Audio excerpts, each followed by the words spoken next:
So, herzlich willkommen zu Sherlock Holmes a dozen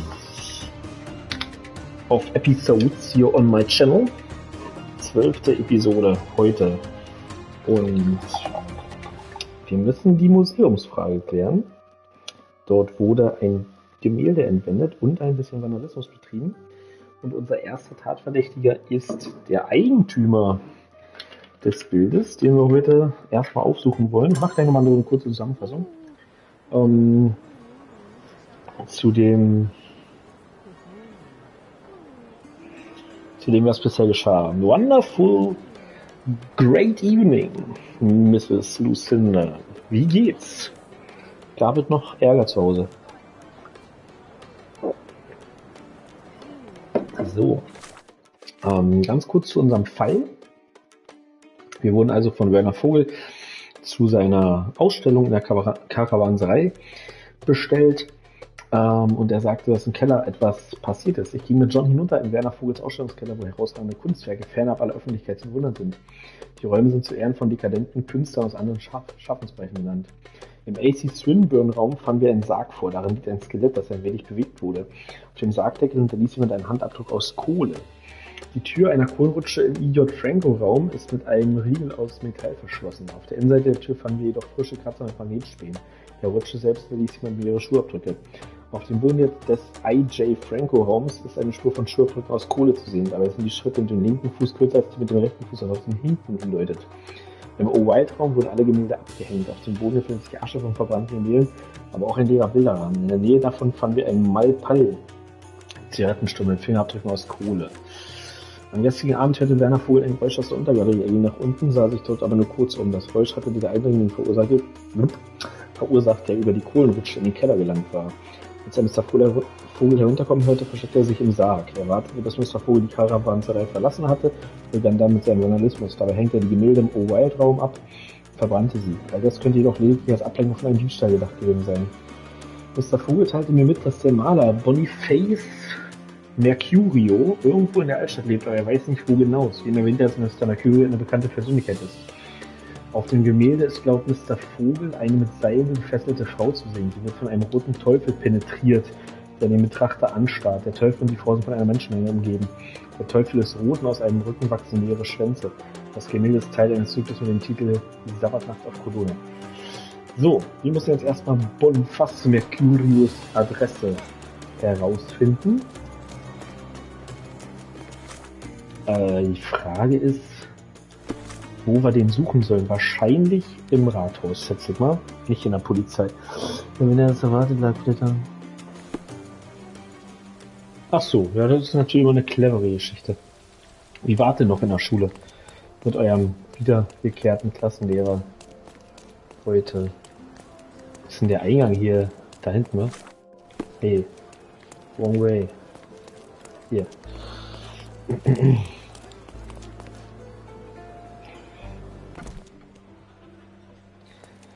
So. Archive. Heißt das, glaube ich, auf Englisch. Mal gucken, ob wir hier zu Boniface Mercurio hören. Irgendwo in der Altstadt. Bekannte Persönlichkeit. Nee. Wo ist er? Ja. So. Altstadt.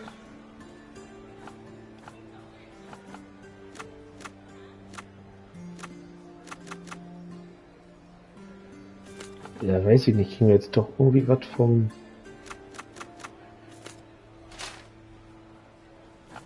Wahrscheinlich müssen wir doch zur Polizei, weil hier steht nichts mit bekannte Personen. Amtsträger. Nee.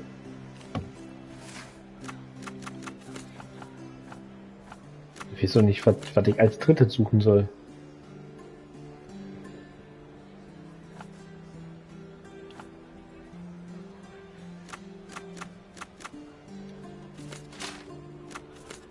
Nee. Ja, John, ist gut. Wie er sich immer aufregt. Wahrscheinlich gibt es hier irgendwo mal eine Trophäe dafür. Ach, ich muss erst raus hier. Wir müssen mal zur Polizei und da im Archiv nachstöbern.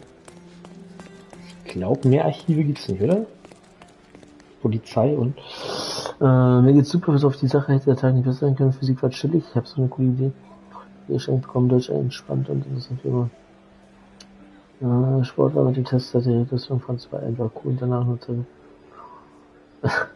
was für ein Test in Sport? Achso, eine Kontrolle oder was?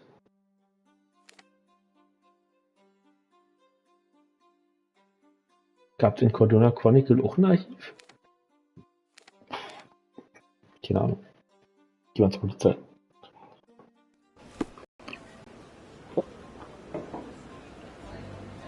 Ach so, okay. Ja gut, wenn man so ewig fehlt, dann muss man auch als Lehrer erstmal wieder drin finden. Ja. Ja, ich hoffe, du hast an dem Exit-Game, wenn du dann spielst, ein bisschen Spaß. Gefällt dir? So. Personengruppen. Er steht ja auch nicht so wirklich da, was ich will. Also, das ist ja, hat ja nichts mit, das einzige, was ich habe, ist Stadtteil. Personengruppen, werde ich bezogen auf, nee, das ist das auch nicht. Hat man im Cordona Chronicle auch ein Archiv? In der Zeitung? Lucy, weißt du das noch? Jetzt hier, wenn man aus dem Rathaus kommt, kommt dieser Ladebildschirm? Hier nicht. Läuft. So, Chronicle. Meine letzte Anlaufstelle. Ich glaube, da war auch noch ein Archiv drin. Ich bin mir aber nicht ganz so sicher. Oh, doch, wahrscheinlich schon. Doch, hier war auch eins drin. Hier links, ne? Oder? Nee. Hier. Ja. Ah, schaut mal, jetzt ist da auch noch das rote Buch. Ja. So, Prominente. Altstadt.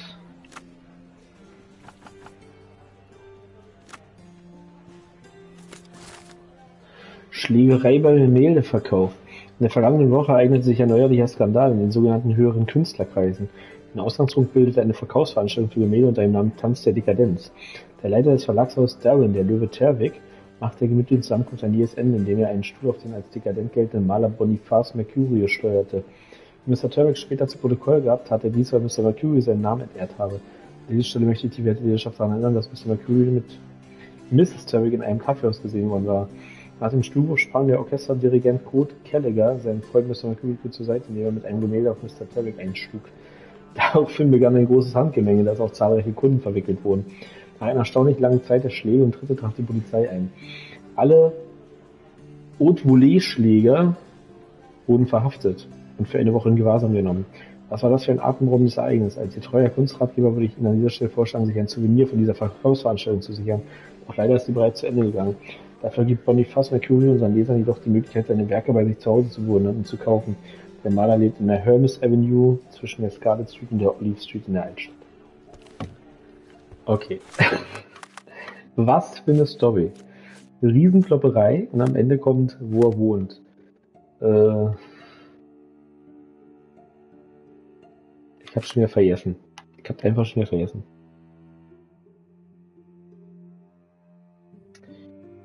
Hermes Avenue, Scarlet Street. In der Hermes Avenue zwischen Scarlet und Olive Street. Ja. Scarlet, Hermes Avenue, dazwischen. Also hier irgendwo. Also raus erstmal wieder. Gut, nice. Keine Ahnung, ob da eins gab. Alles gut, haben wir schon gefunden. Alles schon gesichtet. So.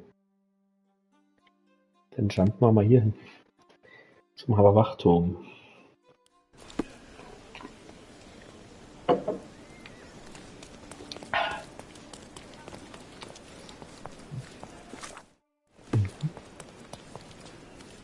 Hello.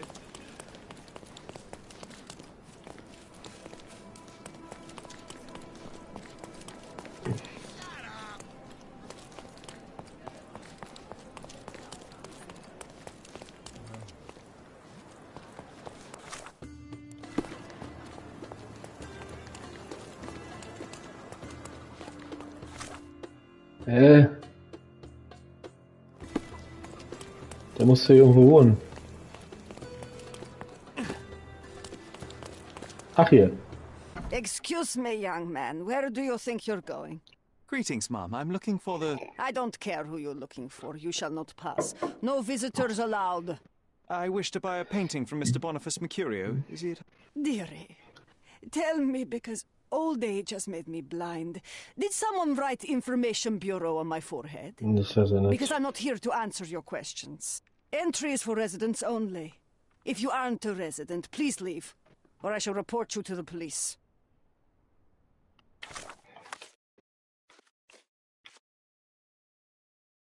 Vor der Wohnung des Malers wurde ich von der Vermieterin darauf hingewiesen, dass für Besucher der Zutritt verboten sei. Ich bin offensichtlich nicht so gebräunt und auch nicht so ungepflegt wie exzentrische Künstler. Lucy. Wir dürfen uns verkleiden. Also die Alte ist, wie gesagt, ein bisschen sehbehindert. Und ja, wir gucken mal, ob wir das irgendwie zu unserem Vorteil nutzen können und uns so verkleiden können, dass wir ein bisschen wie Boniface Mercurio aussehen. Sie waren richtig Augensternchen, ja. Richtig nett.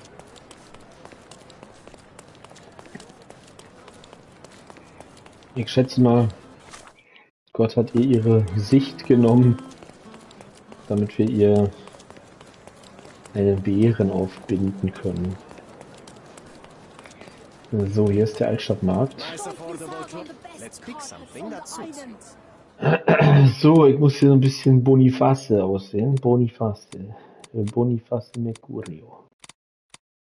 Ja, guck mal, Exzentriker. So, was brauche ich noch?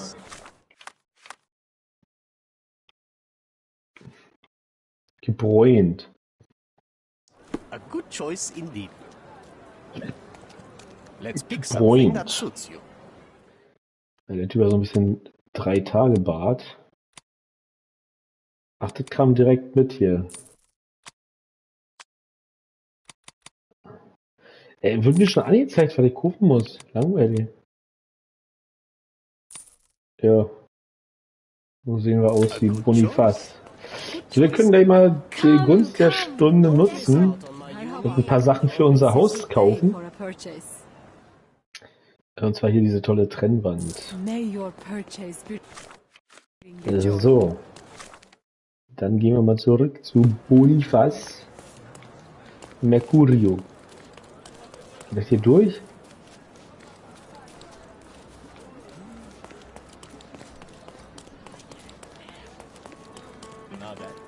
So, was hast du heute noch so gemacht? Wie lange hat es denn Schule?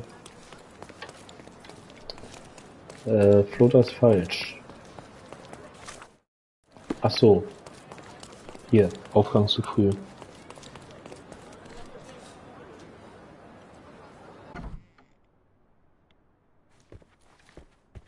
Fujitsu-san, konnichiwa. Sweetie, is that you? Ah, old age does terrible things to one's sight. I didn't recognize you at first. How are you, Mum? I'm ashamed to admit that I've lost my key. Do you have a spare? For heaven's sake, how many times will you lose that key of yours? Of course I have a spare. You artists all live in your own little world. Please, accept my thanks. I would rather accept your rent. You promised to pay me several weeks ago and I'm still waiting. I will pay you, I promise. Very Motiv? soon. You'd better do, my dear. Or else I'll just change the lock. And I won't fall for those cow eyes. Pass mal lieber auf, dass er dir kein Kissen auf die Sicht drückt. Der ist möglicherweise auch imstande, eine Kunstgalerie abzubrennen, um ein Gemälde zu stehlen, was übrigens sein eigenes ist, um ein bisschen Geld zu machen. Schon komisch. So, ein Schlüssel für Wohnung Nummer 2, das ist Boniface Mercurios Wohnung. Ist hier noch irgendwas zu untersuchen? Nein. Wohnung 2.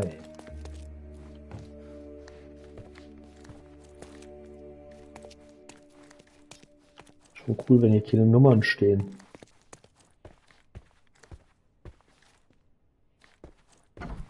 Ah ja, okay. Oh. Ach.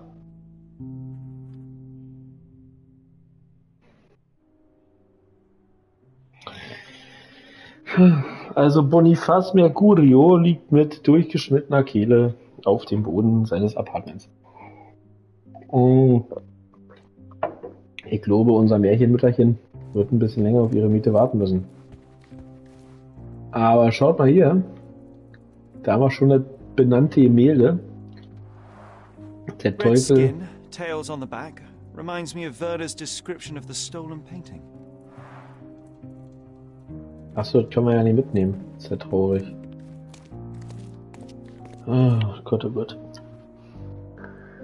Dank dem Treffen mit Herrn Welders ist 20 Jahre ich würde gerade noch sagen, wetten, der ist tot. Ja. Die Wette The müssen wir nicht mehr photograph machen. was not pulled out in time. Such a waste of material.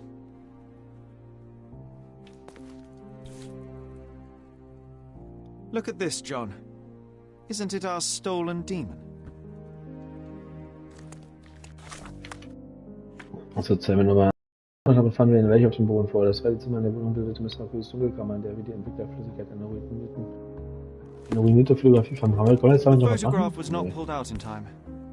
Such a waste of material. Look at this, John. Isn't it our stolen demon?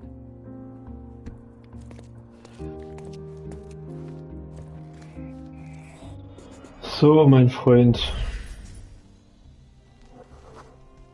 Judging Nope. by post-mortem rigidity, the body lay here for 1 or 2 days. Tut da seinen Fingerknöchel.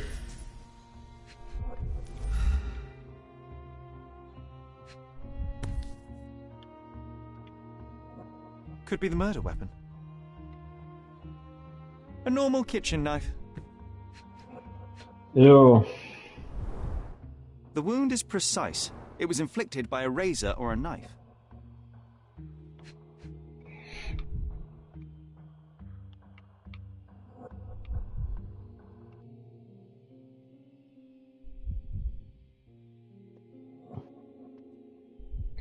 Noch ist Selbstmord auch nicht ganz auszuschließen, aber doch eher unwahrscheinlich. Soaked in blood. It seems as if the puddle of blood was here before the rags. Okay. Doch relativ ausgeschlossen.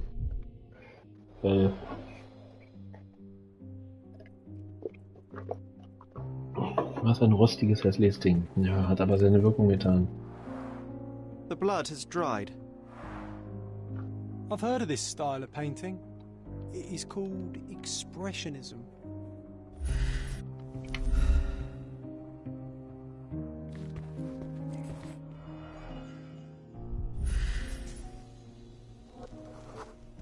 Fehlendes Messer. Blaue Stofffasern. Also hier hat scheinbar ein Kampf stattgefunden. It appears the wine was truly awful.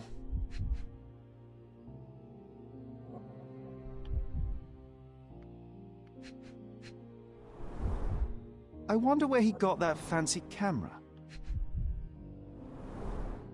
Despite the overall tendency towards mess, you cannot sit with the drawer pulled out like this.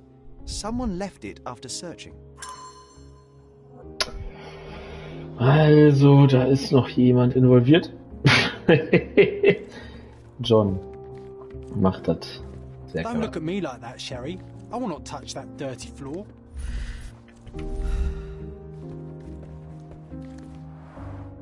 Aunt May whiskey, brandy bucks. Quite a collection he had here. The chest has been searched. Hm.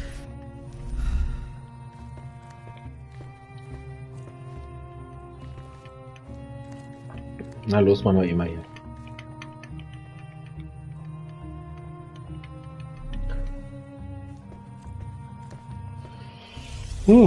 Expressionismus machen wir oder auch in Kunst. Kann ich vollkommen verstehen, John. So, dann schauen wir uns das mal an, was wir hier haben.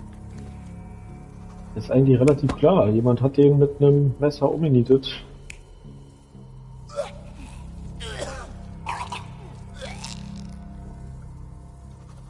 Wahrscheinlich so, ja.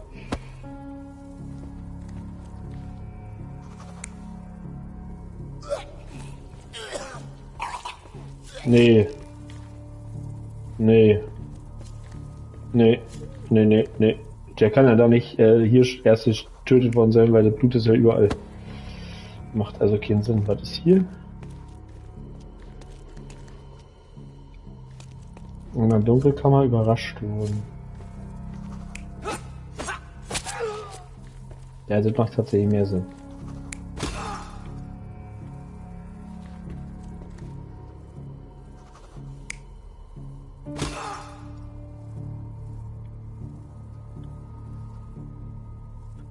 Blauer Stofffetzen war im Spiegel.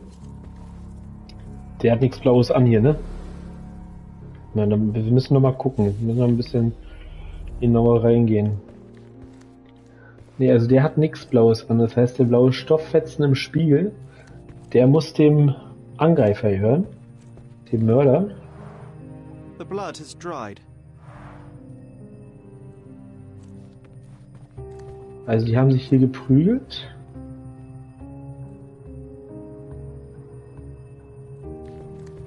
Okay, nochmal. Also Lucy, wenn du da irgendwas einzuwenden hast oder so, ne, jederzeit. Aber hier muss der Mörder, der was Blaues anhatte, gegen den Spiegel. Alles andere macht keinen Sinn. Weil Boniface Mercury hat nichts Blaues an. Also so. So. Selbstmord. Würde nicht zum Rest passen. Ja. Ja. Ja. Ja. Was noch? Irgendwas fehlt noch. Ach hier.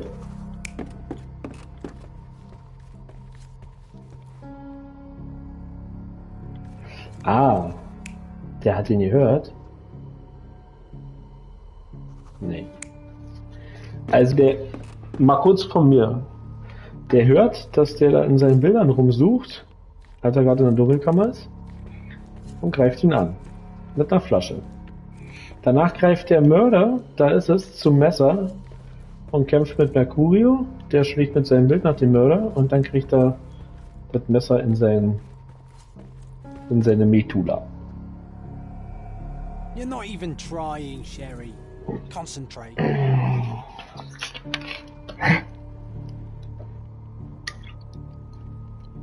Das hätte ich jetzt nie gedacht. Ich war mir jetzt eigentlich doch ziemlich sicher. Muss es beim letzten nicht sein, wie er dem die Kehle aufschlitzt. Ach so. Ja, ich dachte, das hätte er jetzt hier schon gemacht. Weil das Ding ist, was mich jetzt verwundert, ist, dass an diesem Gemälde so viel Blut da unten schon hängt. Aber kann natürlich sein, aber... Mercurio was developing photographs when the intruder snuck in. Ja, Mercurio heard him coming. While the thief was searching the chest, the painter ran towards him with a bottle in his hand. He smashed it across the thief's head. The intruder had no choice but to defend himself, and the weapon of opportunity happened to be a kitchen knife. Mercurio stepped aside to grab the painting, but the wine-blinded thief attacked Mercurio's throat. When the thief came to his senses, he saw Mercurio bleeding on the floor. He grabbed the rags and tried to bandage him, but it was too late. Why did Mercurio attempt to snatch the painting in the middle of a fight? To strike the intruder? Aha, hatte ich also doch His recht. painting, it was too important to him.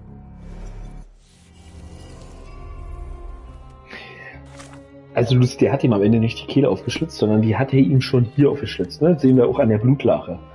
Also bei dem Blutverlust, der da schon passiert ist, braucht er ihm ja hier nicht mehr die Kehle aufschlitzen. Der hat versucht, es zu verbinden. Der wollte, es war also ein Unfall.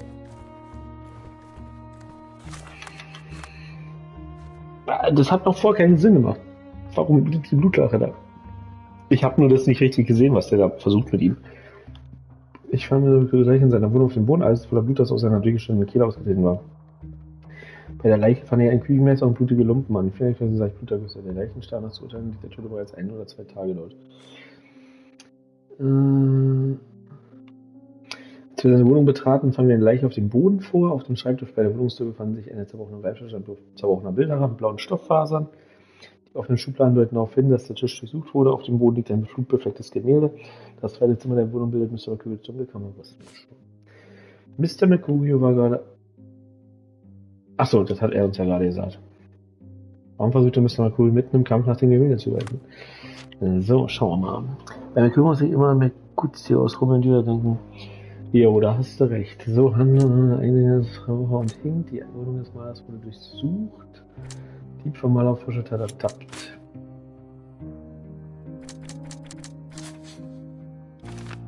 Der Dieb wollte den Maler nicht töten. Der Dieb hatte nicht vor, den Maler Boniface Mercurio zu töten. Das ist richtig.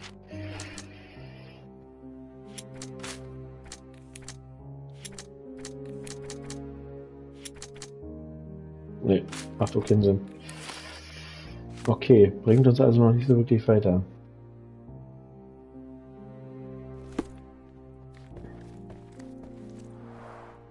Red skin, tails on the back, reminds me of Werder's description of the stolen painting. Ja, etwa Notwehr und ein Unfall tatsächlich. Totschlag. Würde man It's das heute time for some chemical magic, John. Mr. Mercurius blutbeflecktes Gemälde. Fand dieses Gemälde auf dem Boden von Mr. Mercurius Wohnung, es ist mit seinem eigenen Blut befleckt. Ja. Gut, wir haben mal wieder Chemieunterricht.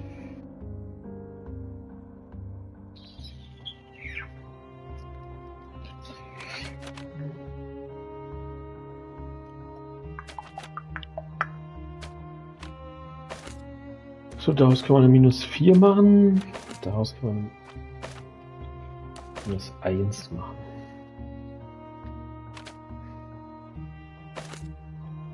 Das wollen wir -2 machen. Relativ easy. Mal gucken, ob die Dinger hier reichen. Die brauche ich ja schon mal alle. Ist ja ekelhaft. So, zack. Minus, minus, minus. -4. -1. Und -2.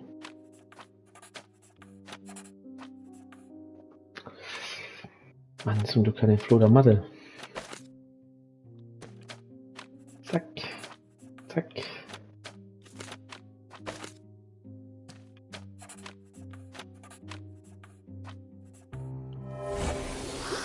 Das war relativ easy.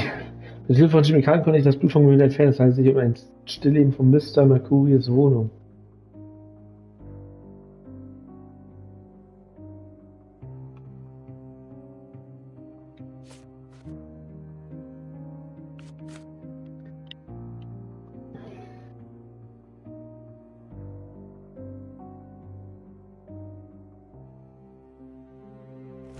That doesn't look like the painting we need, Sherry.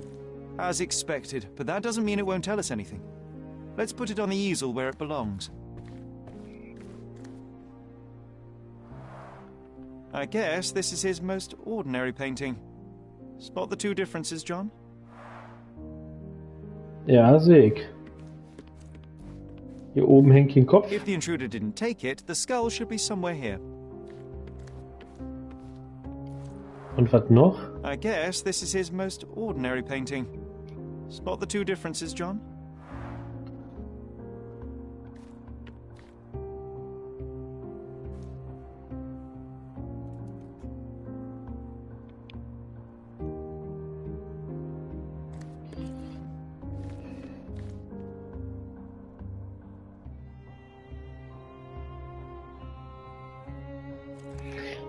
Ist schwierig, weil er zoomt halt nicht lange ran. I Ne? guess this is his most ordinary painting. Spot the two differences, John?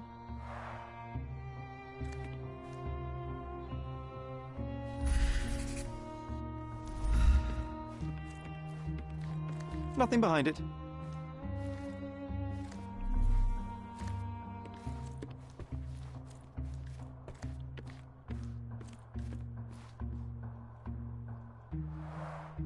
I guess this is his most ordinary painting.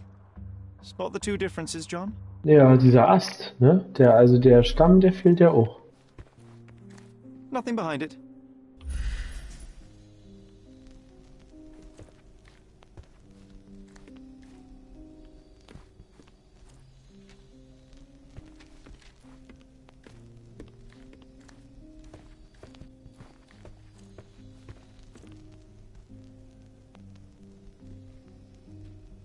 Was soll ich jetzt machen?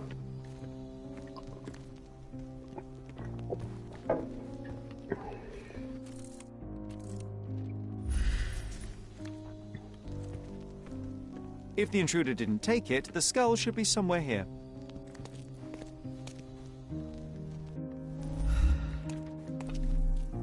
Da ist er.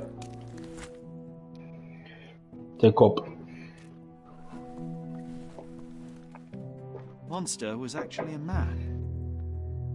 Poor girl. John, you ought to be thrilled. We are now hunting the devil himself. What were you saying, Sherry? I was too busy sketching the scene, you know, crimes and such like, daily routine. Irgendwas hat er gefunden. Did you find something? A photograph. It depicts a man in a red suit with tails sprouting from his back and multiple people in masks watching the scene. It all adds up. But the act of love, it wasn't given willingly, John. It was a violation.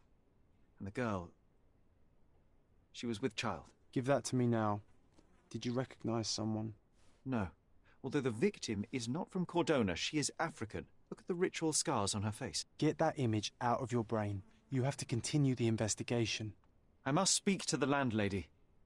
Perhaps she saw or heard something. Sherry, you cannot tell her the truth about Mercurio. It will hurt her. John, that's illogical. Sooner or later, she will come here and discover a corpse, and I still need to talk to her. Just avoid mentioning corpse, all right? Stick to the character, tell her to call the police. I'll take that into account. And wait here. I've redrawn the people in the photograph. Now you can proceed with your investigation without those horrific details. Das wird ja so ein bisschen zensiert hier, oder was? Da ich mir keine Vergewaltigung angucken muss. Im Inneren des Schiffs hat Mr. Mercurio eine Fotografie versteckt, auf der die Vergewaltigung einer jungen afrikanischen Frau durch einen als Dämon verkleideten Mann zu sehen ist. John Zeichnung eines Vergewaltigers. John zeichnet die Fotografie einer Vergewaltigung nach. Ich hatte die Fotografie zuvor Mr. Mercurios Wohnung gefunden.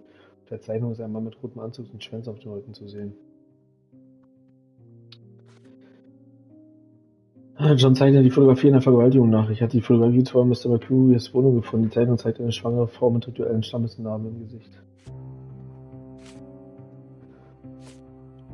John hält es für keine gute Idee, Vermieterin zu sagen, dass Mr. Mercurio tot ist. Er schlägt stattdessen vor, dass ich mich weiterhin als normal ausgeben sollte.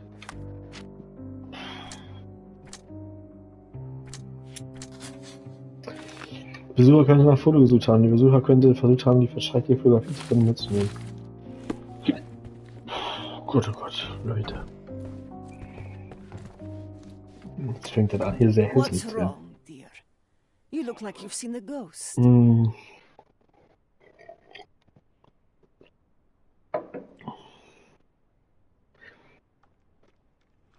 Can you tell me if anyone else has recently entered the flat? Oh, you're talking about that limping man. Ah, da ist er. I'm sorry I let him in. I was scared. And I thought maybe he would motivate you to find money so that you would pay your rent. No offense, dear. Can you describe him? Oh, so you weren't at home. I was so certain you didn't leave your flat that day. He was of average height, had a limp and a tattoo on his neck, and he was smoking Malpal cigarettes. My husband used to smoke those. They have a horrible smell I can recognize from a mile away. Can I ask a favor? Of course, dearie. Please call the police and ask them to enter the flat. And don't look inside until they come up. What? What trouble have you stepped in this time? It really doesn't matter. Thank you, Mum. Eine wahrscheinlich verschwunden die Vermieterin mit verstörenden Details. Ja, ich hab mal auf John gehört, ne? So.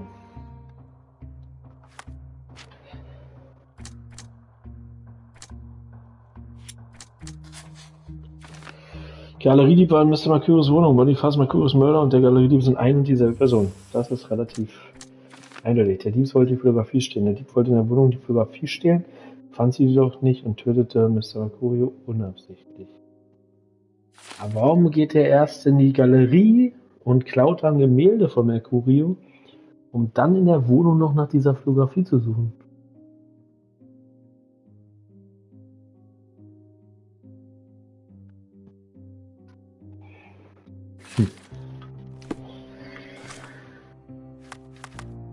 So.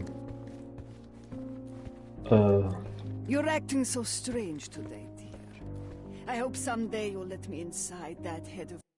Phew, Sherry, that was close. But you did everything correctly. Now, take off your outfit. I can't let you walk around in a dead man's clothes.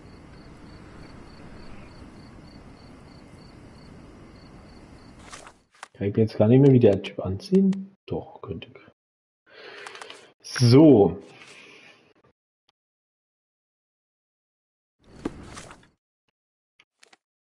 Wird Zeit nochmal mit Werner Vogel zu sprechen.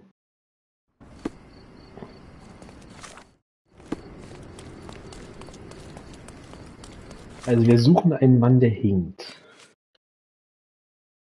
Einen tätowierten Hals hat. Und Pall-Mall raucht. Mal-Pall heißen die aber. Weil vielleicht jemand die Verbindung hatte herstellen können. Ich wollte, dass es rauskommt.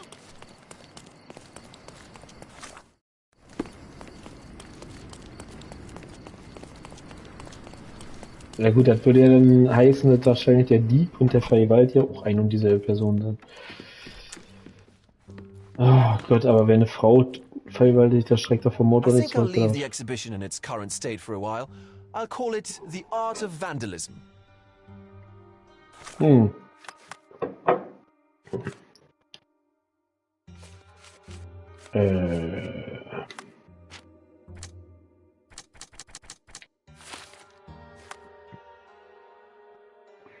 John zeigte die Fotografie einer Vergewaltigung nach. Ich hatte die Fotografie zuvor in Mr. McCurrys Wohnung gefunden. Zeichnung zeigt eine schwangere Frau mit rituellen Stammesnarben im Gesicht.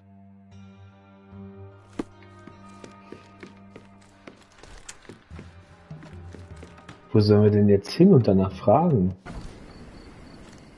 Nach rituellen Stammesnarben.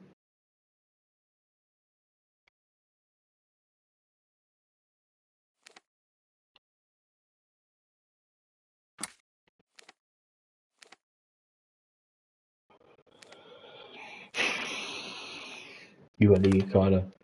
Also Sie sehen ja hier diese Personenzeichen. Das steht ja dafür. Die Personenzeichen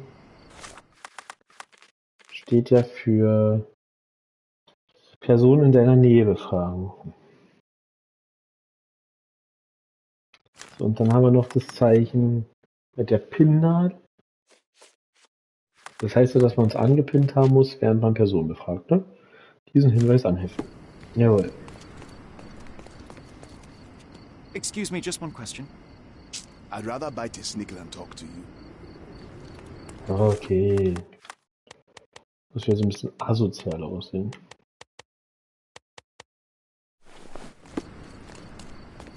Can I ask you a question? Nobody cares about us.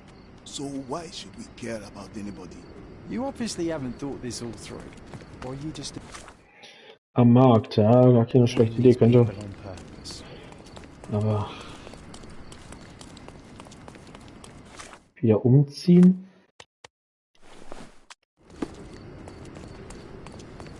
Als Mr. Mercurio.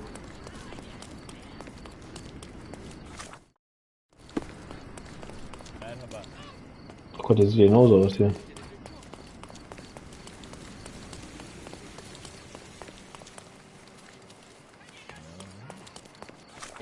Da komme ich hier irgendwo hin zum Markt.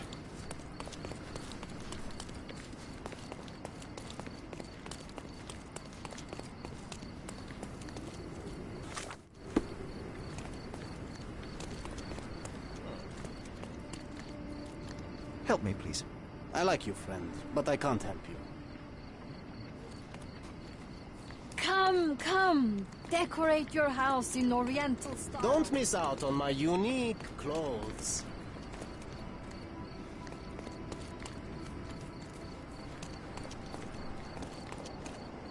Help me, please. You know nothing of life. Deal with it by yourself.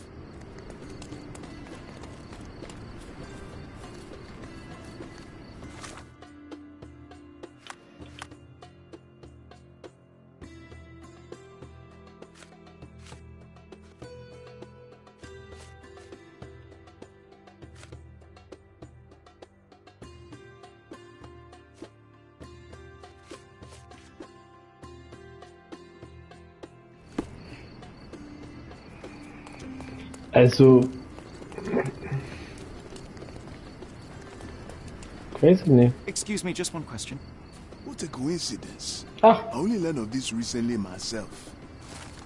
die Narben auf dem Gesicht der Frau scheinen den Ursprung beim Stammesvolk der Ewe zu haben. In Colonna kann man Ewe nur im Flüchtlingslager unter der Victoria-Brücke zwischen Skellige und Silverton finden. Man muss einfach irgendeinen Schwarzen ansprechen, aber nicht den auf dem Markt, weil der hat keinen Bock auf mich. Halt gut, Lucy. Ohne Google rausgefunden. So. Victoria-Brücke zwischen Skellige und Silverton. So, Skellige und Silverton ist dann entweder die hier, ja, die ist es.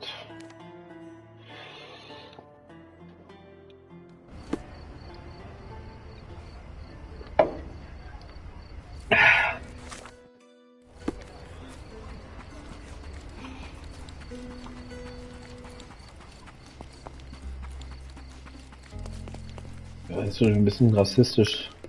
Quatsch um den Schwarzen an der Weg hat aber. Oh. What's up there?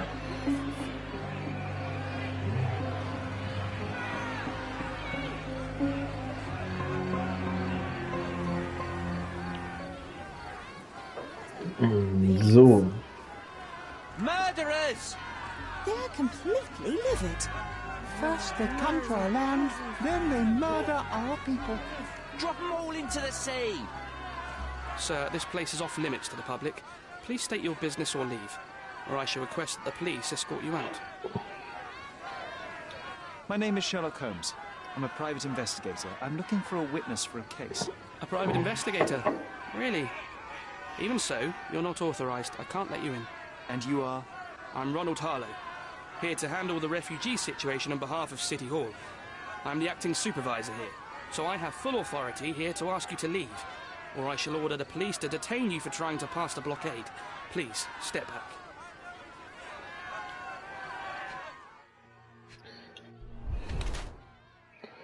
Das Platz nach Arbeit in geschlossenem Raum.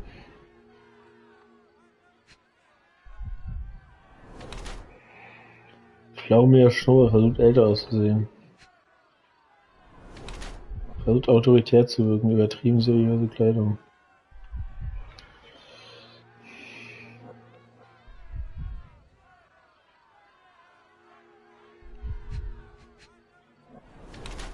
Arbeitet meistens im Sitzen, saubere Schuhe.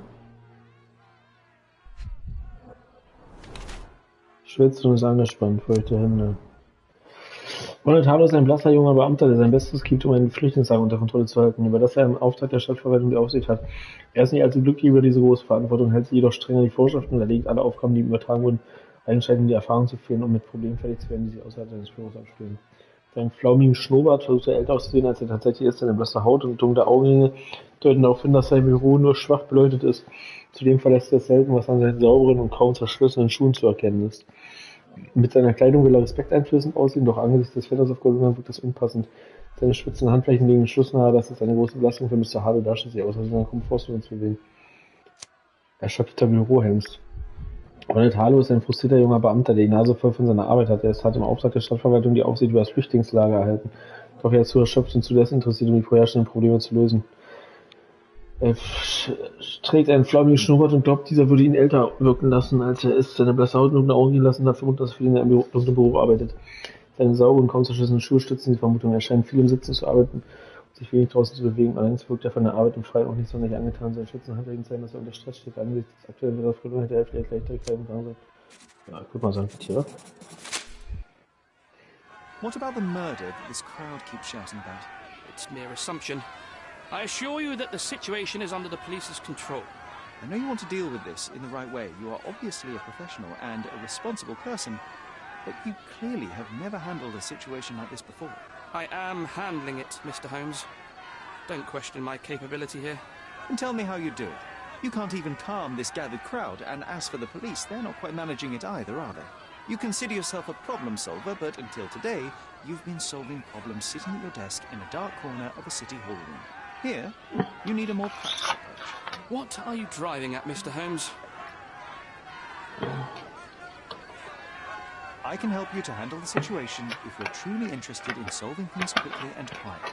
And how exactly would you manage that? Simply tell the police that I'm with City Hall and I'm permitted to investigate the scene.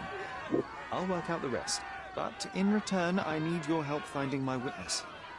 She's a young refugee. She's with child or was with child recently. Look, there is indeed a dead body inside the camp. So even if the girl you are looking for is there, all the refugees are now being detained and interrogated by the police. They won't allow you to speak with her, and I can't do anything about that until the situation settles down. So it's in our mutual interest to settle it. Oh. I suppose that things are bad enough that I ought not shy away from help. All right, Mr. Holmes. I'll tell the police to allow you to come inside. Just tell me when you're ready. Mr. Harlow, how did the refugees end up here exactly? Oh, so you're not from around here yourself? I've been away for some time, but I read the papers. Yes, this whole story has been in the papers for almost a year now. They were smuggled to Cordona on a ship from Africa. Smuggled? Then why didn't you deport them? The smugglers managed to sneak them to shore and hide them inside an abandoned warehouse. When the police raided the warehouse and found the refugees there, the ship was already gone. We aren't even certain as to which ship it was. We have busy shipping routes with other colonies these days, you see. So you decided to lock them up under a bridge? There was no other option. We're still trying to work out what to do with them. I only hope we'll find a humane solution and not put them on a raft and float them out to sea. Mr. Harlow, what exactly do you do here? What are your responsibilities? What I do and what I am responsible for are two different realities, Mr. Holmes. On paper, I am in charge of the camp territory, security, provision, and the refugees in general. What I actually do most of the time is knock on every City Hall door trying to obtain some funding, or at least rations for the camp. The police here on City Hall's behalf too? They are, minus those who came here after the body was found. The governor won't let the refugees disperse into the island, so there's a significant police presence guarding the camp. Naturally, they answer directly to the police. I have some influence here, but I'm not their direct authority. I'm ready to take a look at the scene. All right. Go inside the camp and find Inspector Tewkesbury. He's the officer investigating the scene. Tell him I sent you. Say you're an independent expert from City Hall. He'll fill in the details for you.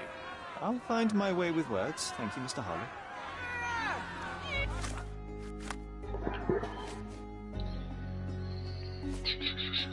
Tatort und Flüchtlingslager. Der Eingang zum Flüchtlingslager wird Menschenmenge förmlich belagert. Die Polizei versucht, die Menschen zu beruhigen.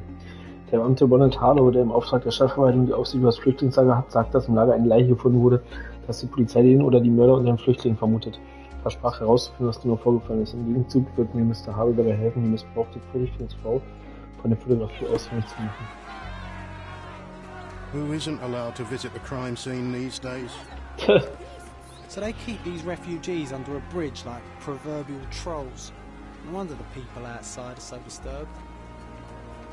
Tja.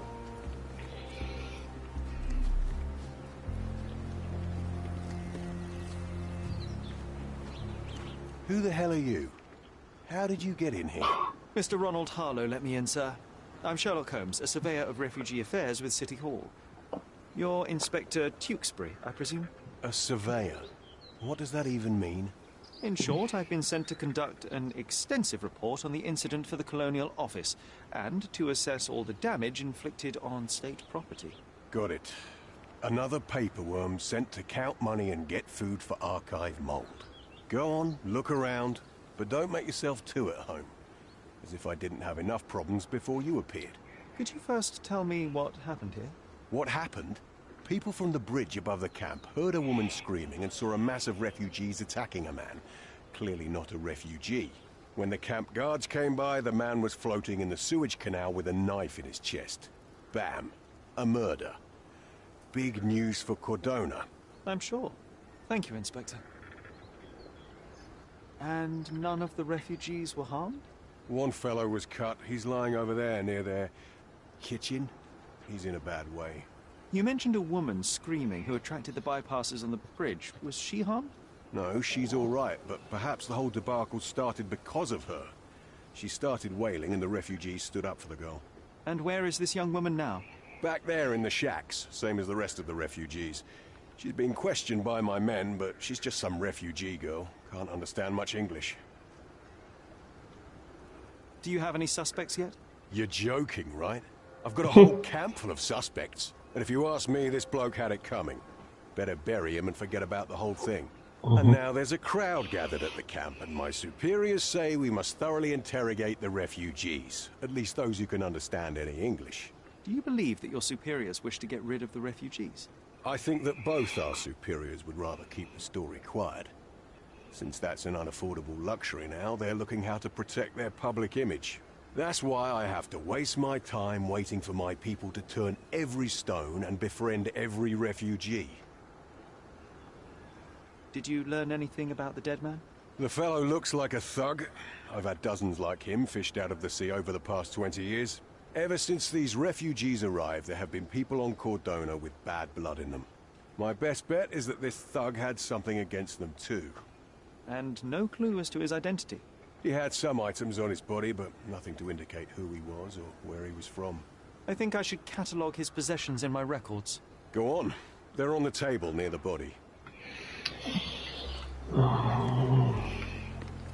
Here we go again. Number of hours on Cordona before stumbling upon another dead body. 0. So.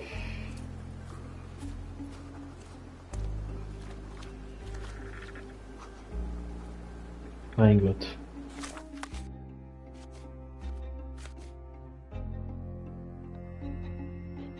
Na Lucy, klingelt da was?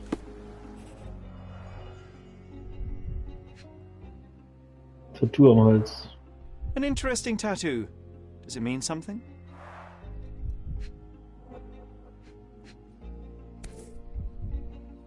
Stilett. A steel dirk. Sharp. A common accessory among sailors and soldiers. I'd say the blade penetrated upward, however the wound is too messy to be certain.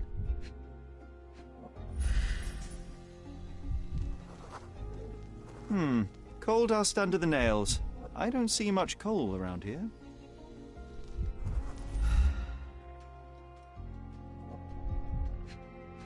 Na, ist unser Fall schon gelöst, Lucy? Heavy boots, with one sole far more worn than the other. This man was limping, John.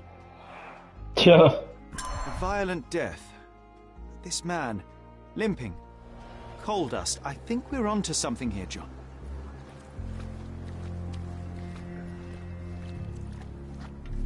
If they find out about the passage, everything will go to hell.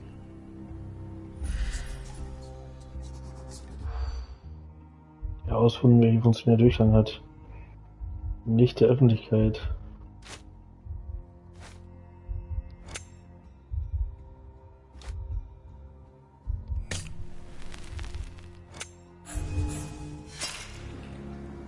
Normal. If they find out about them.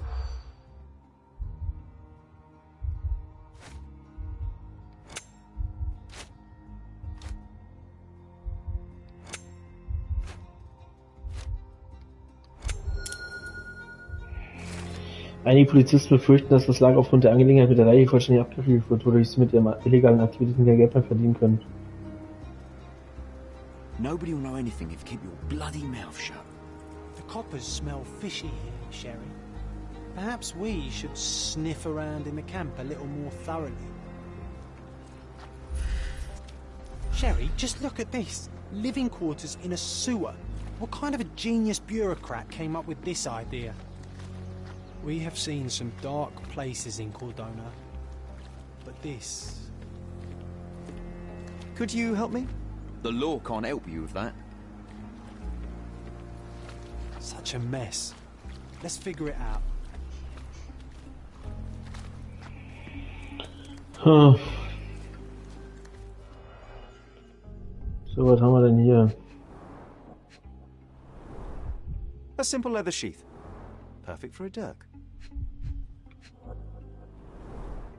Malpal, soaked with salt water. £1,000.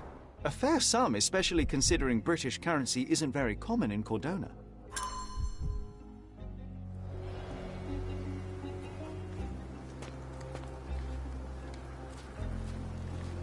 Die 3 war hier vorne, ne?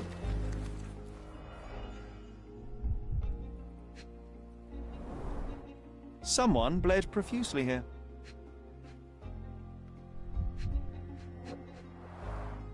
A fresh crack, as if the crate was hit recently.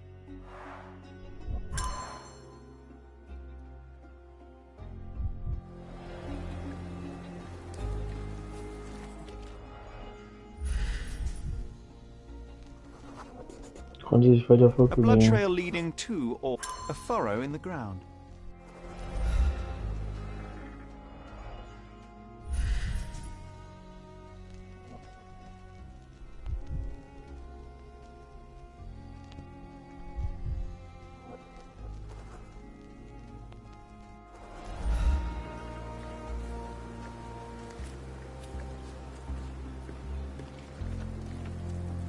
Acht.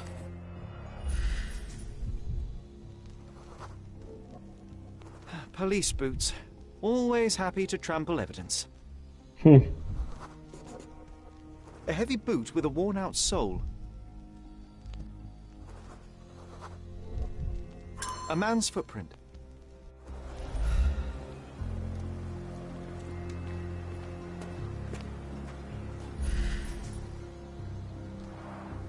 Oh, carnelian agate beads, a traditional African adornment.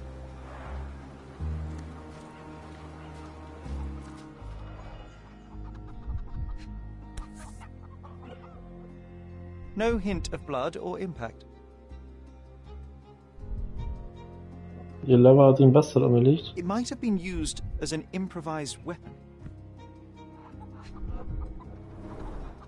The blood sprayed off the blade after the strike.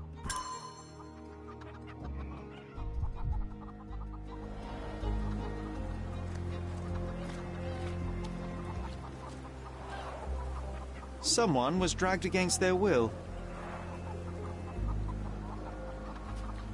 The refugees have been detained and will not leave until all the circumstances are clarified.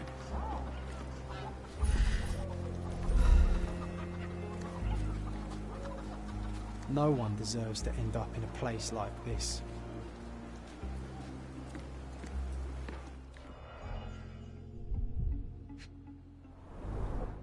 The cut is deep, potentially serious if not treated immediately.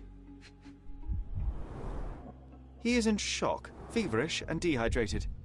Sherry, you know first aid. Surely you have a duty to help this man. You can't leave him to certain death. Ah, Mann, ey.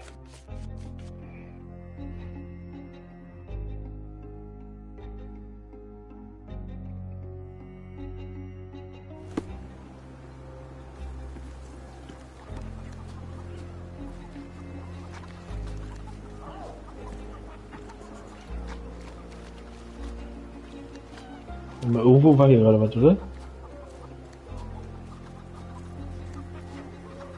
Ah, hier. Stechpalme. That will kill, not save him. Tch.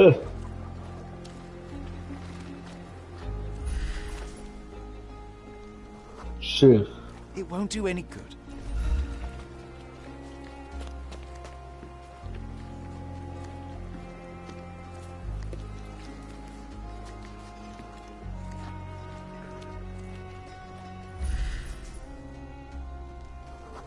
Ah. I can use this to stop the infection from spreading.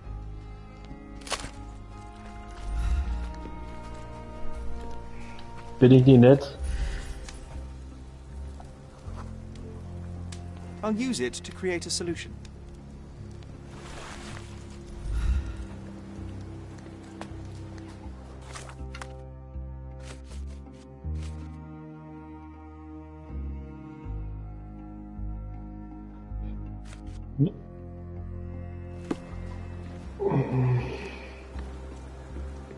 Hat noch nie recht, scheinbar.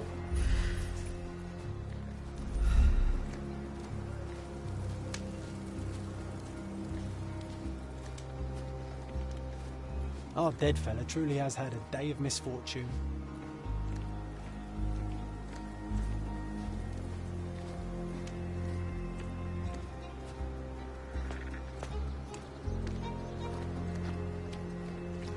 Fehlt noch was. Ah, Leinen? Treibstoff. Mhm. Just washed. Better than nothing to bandage the wound. I've collected all the ingredients, now to prepare the first aid solution.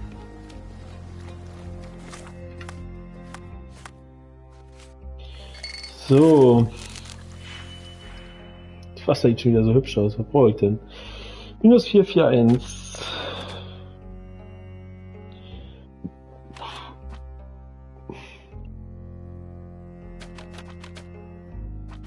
Mhm. Mhm. Mhm.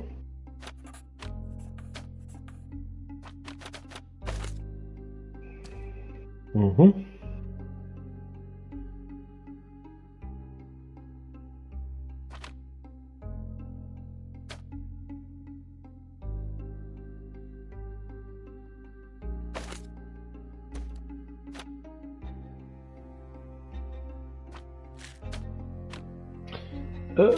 Minus und die Hälfte.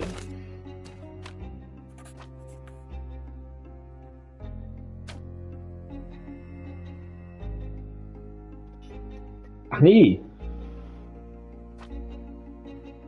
Das Ding weg hier.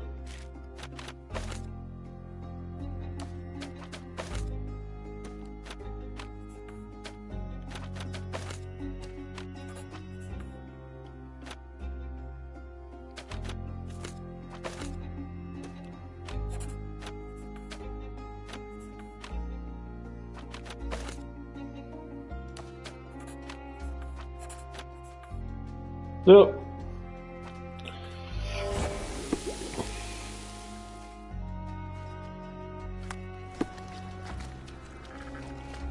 Dann helfen wir ihm mal.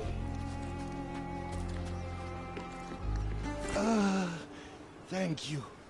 This should make you feel better, my friend. Now remain lying down and drink as much water as you can. Well done, Sherry. At least he won't die from the infection. Mhm. So.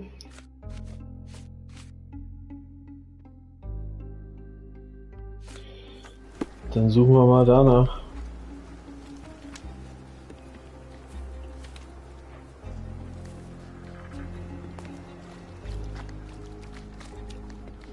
Could you help me? The law can't help you with that. Dann fragen wir mal hier den Obermufti. You still here?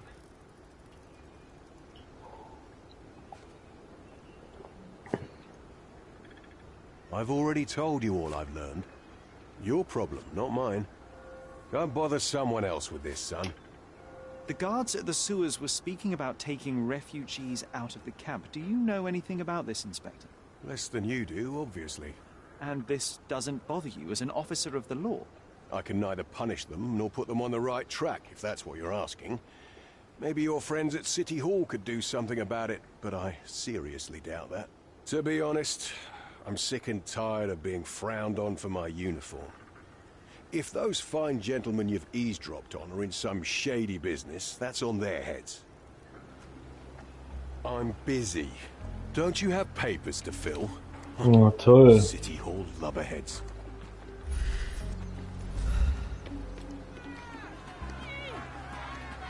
I hope I'm not making a grave mistake in trusting you, Mr. Holmes. Inspector Tewkesbury sagt, dass er nichts über illegale Aktivität im Lager gehört hat, aber er scheint allerdings nicht überrascht darüber zu sein, dass seine Kolleginnen so etwas verwickelt sein könnten. Schurke war auch in Vogels Galerie. Der Tod aus dem Flüchtlingsheer war derjenige, der in der Vogels Galerie eingebrochen ist. Jo, sieht gerade so aus, ne? Also wenn er das war, dann müssen wir ihn zumindest immer seine rechten Strafe zuführen.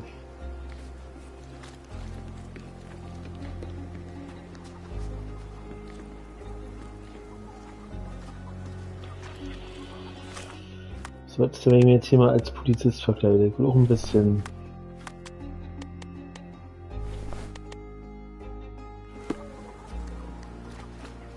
Ein bisschen was abhaben hier vom Geld, ne?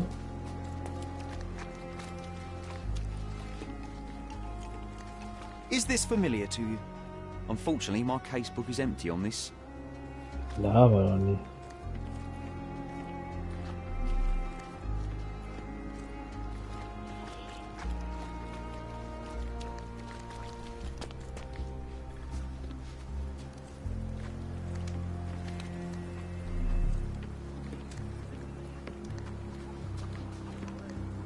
Can I ask you a question? Oh, I don't know about that. Ask one of the others. Back off. Back off. Was für ein Typ?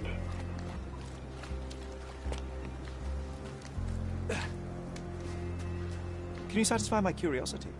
Oh, I don't know about that. Oh, ich muss auf Klo immer. This isn't working. We might need a different tack. Lucy kann mal überlegen, wie wir dafür befragen zu dieser Sache.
So. Du bist denn da noch da?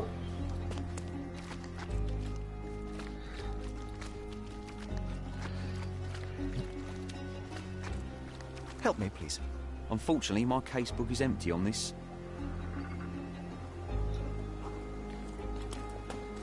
Weg.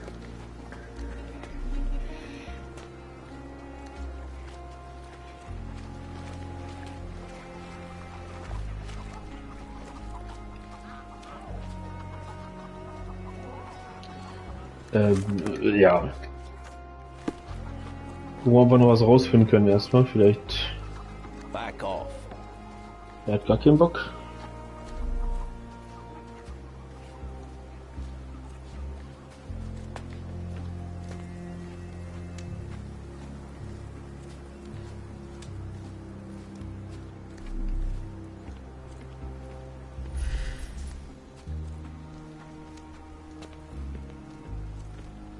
Ah, schaut mal hier die neuen, die haben wir noch nicht gesehen.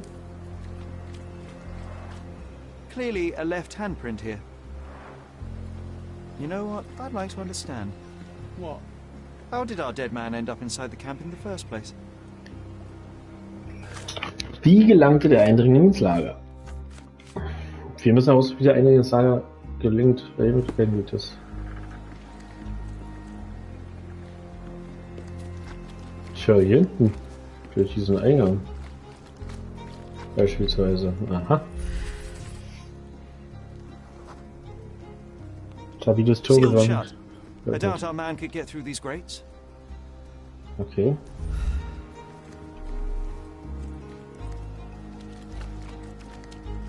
Die zweite Möglichkeit wäre natürlich dann der Fluss wahrscheinlich. Da hinten ist ja eine Lücke quasi. Aufweisen aber die Fußspuren nicht hin, ne? Aber ein Boot. Unwahrscheinlich, ja. It's unlikely anyone could get in or out of the camp by water without alerting the police guards. Nicht durch den Schmuggeleingang tatsächlich. Und auch nie mit Hilfe eines Bootes.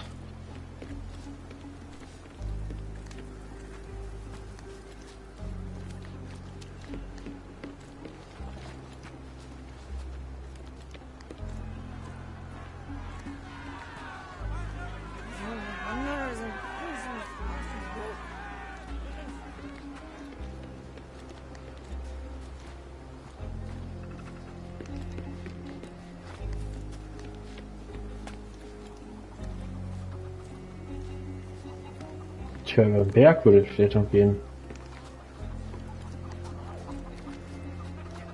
Back off.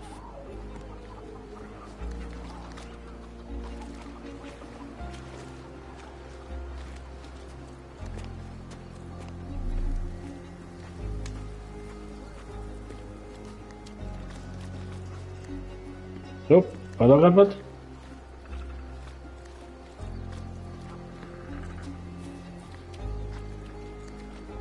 Ja, hier, ne?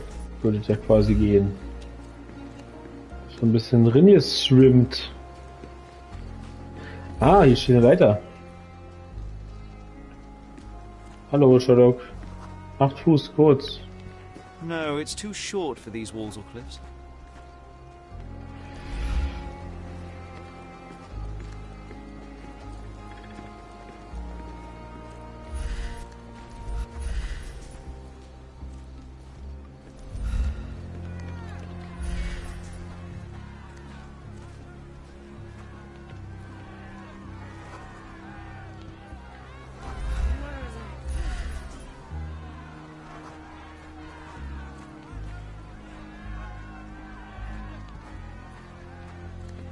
Tun die denn wieder da?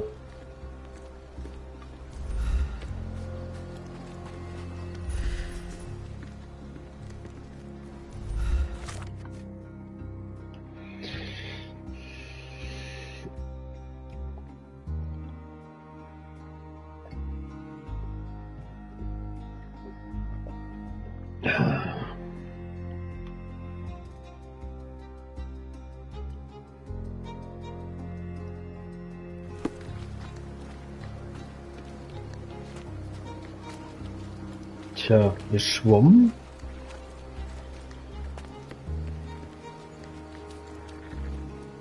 Sehr interessant. Also nicht so leicht tatsächlich. Hier so durchzusehen. Also ich verstehe auch noch nicht, was war die Intention des Typen, wenn er die alte vergewaltigt hat?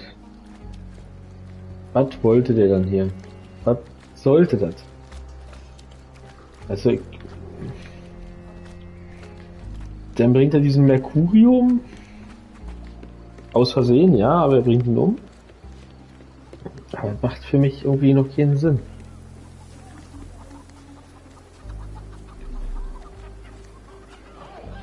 Was mir auch gerade fehlt ist, wo kann er noch das Lager betreten haben?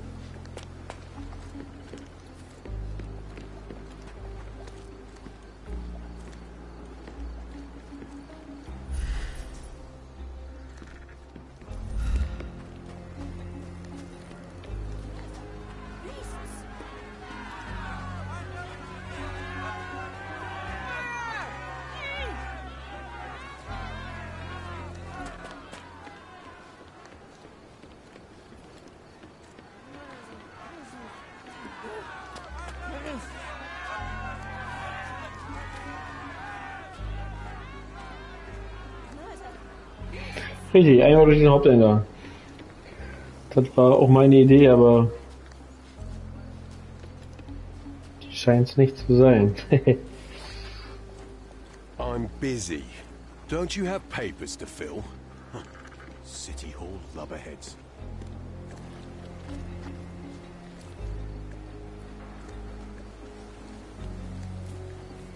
Was ist denn hier mit der Brücke?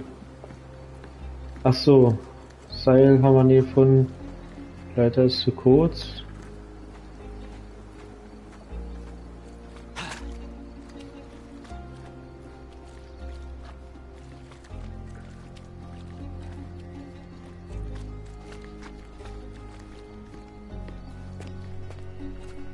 ihr Ruf vielleicht gefallen, so einfach zack.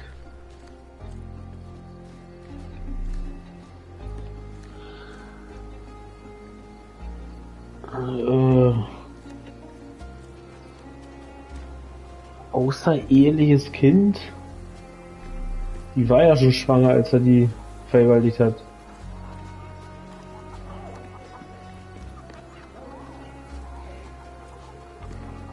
Back off. Alter.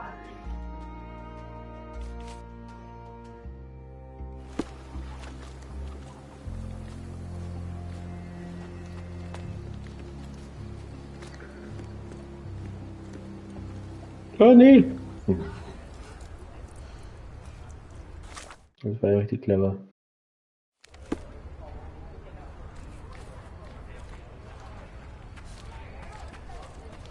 Ist nicht erst, dass wieder die doch alle Knochen gebrochen. Ja, nee, ich meinte schon mit irgendwie Hilfe im Seil oder so. Warte mal, apropos Hilfe.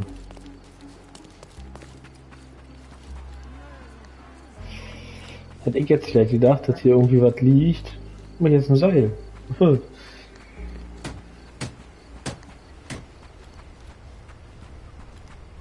Nee, das wäre jetzt natürlich zu cool gewesen, wenn man hier oben hätte suchen müssen.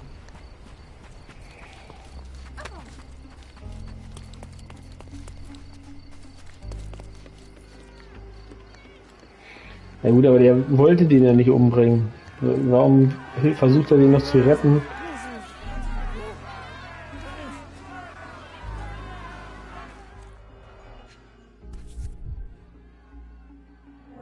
A single Malpalbutt. Roadman's cigarettes. A brand highly regarded by law enforcement officers. So there wasn't any sophisticated infiltration plan. Good old police just let the man into the camp. Now we have everything we need to get the full picture of what happened at the camp. Das ist ja mal... Ja, Lucy, der Haupteingang war's.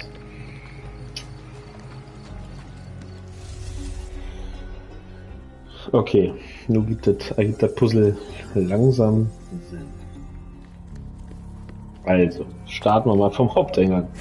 Dort, wo der Täter ganz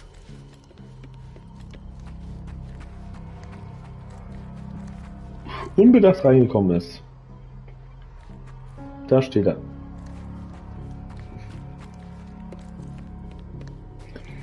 So, dann schlendert er hier lang.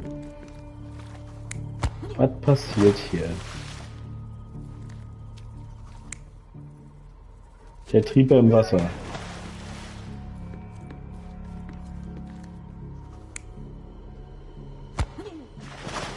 Ja.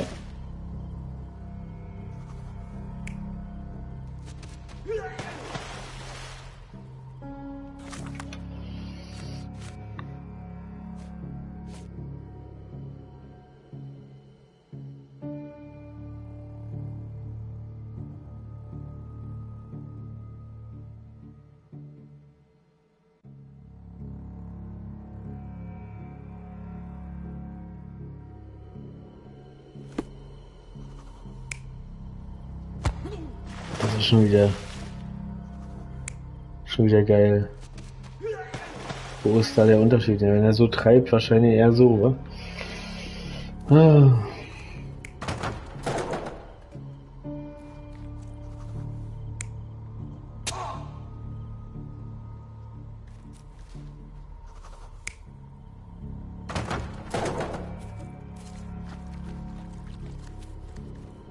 Ach, was hat er sich den Dolch selbst ins Herz gesteckt, aus Versehen?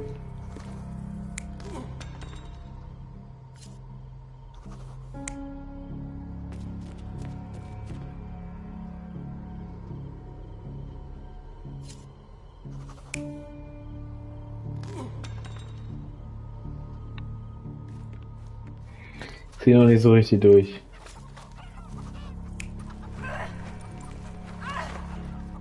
Ja. Nee. Ja.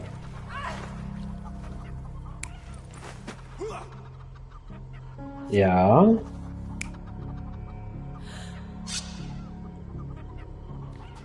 Was ist jetzt der Unterschied? Nee. Ja.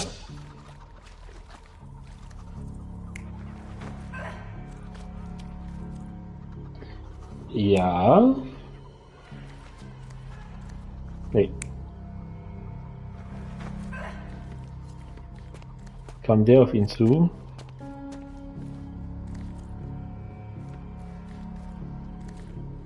War das ein Unfall?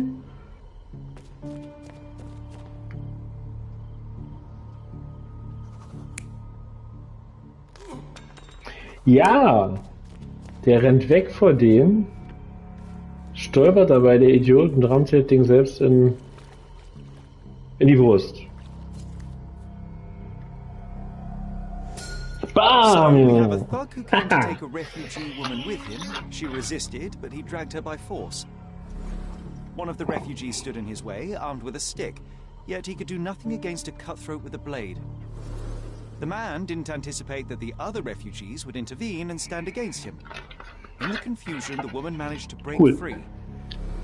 The thug took fright and fled. He was stopped by the falling crates. He stumbled and fell, piercing his chest with his own blade. However, the wound didn't cause instant death. He managed to stand, but still bleeding, he lost his balance on the bridge and fell. Before all of this, the man had freely entered the camp through the main entrance. The police admitted him after they had a short smoke together. You live by the sword, you die by the sword. In our man's case, it's the same sword. Nee, der wollte keine vergewaltigen. Das war die Frau, die er schon vergewaltigt hatte, Lucy.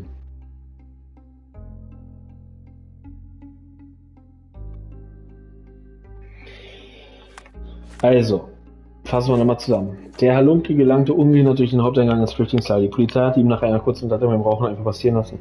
Er wollte eine Flüchtlingsfrau aus dem Lager mitnehmen. Sie leistete Widerstand, woraufhin er es mit Gewalt versuchte. Einer der Flüchtlinge mit einem Ast stellte sich ihm in den Weg. Der Halunke griff ihn an und verpasste ihm eine Schnittwunde im Brustbereich. Weitere Flüchtlinge eilten herbei, um die Frau zu beschützen, womit der Halunke nicht gerechnet hatte. Er bekam es mit der Angst zu tun und beschloss zu fliehen. Dabei stolperte er jedoch über eine umgestoßene Kiste. Beim Fallen bohrte er sich seinen eigenen Langdolch in die Brust. Die Verletzung führte nicht sofort zum Tod. Der Halunke konnte sich noch aufbringen und blutend zur Brücke schleppen. Und dort verlor er doch das Gleichgewicht und stürzte in den Kanal.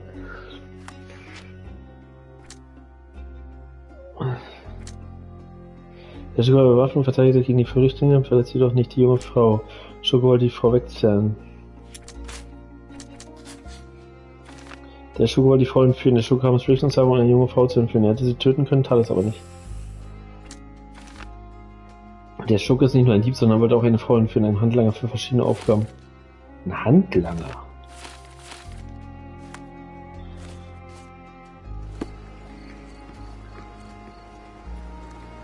You still here?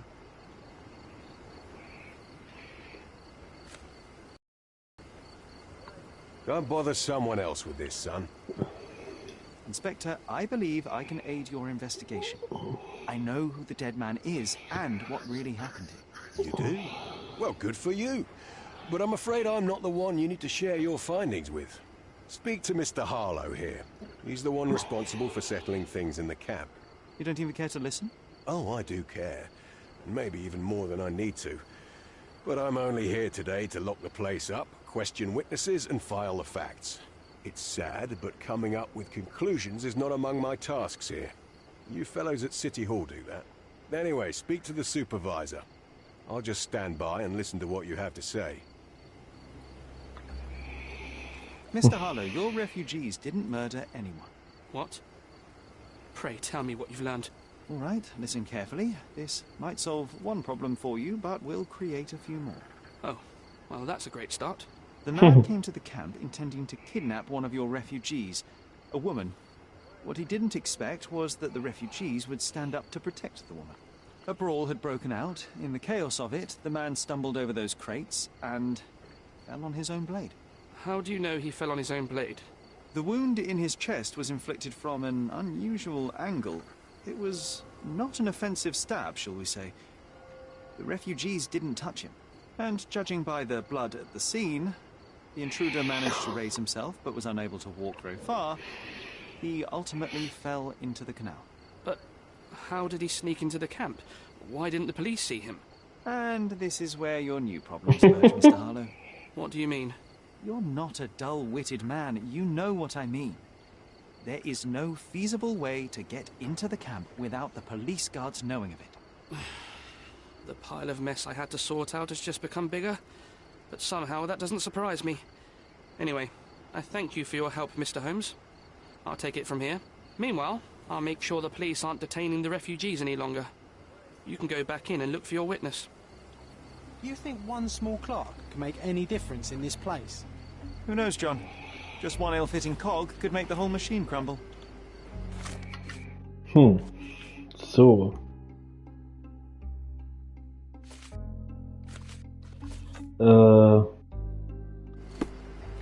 I owe you a lot, Mr. Holmes. You're disturbing a hornet's nest here, son.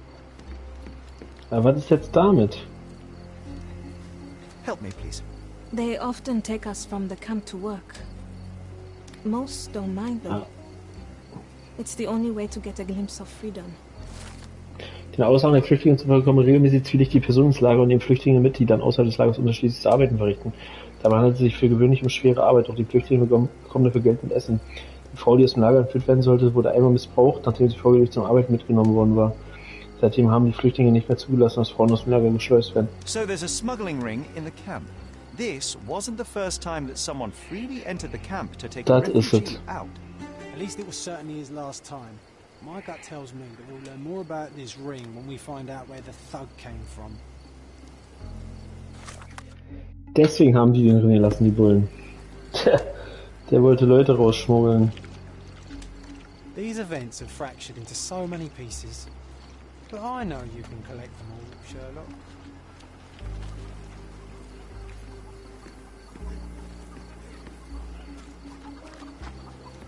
You're the one who tended to our man's wounds. I thank you greatly.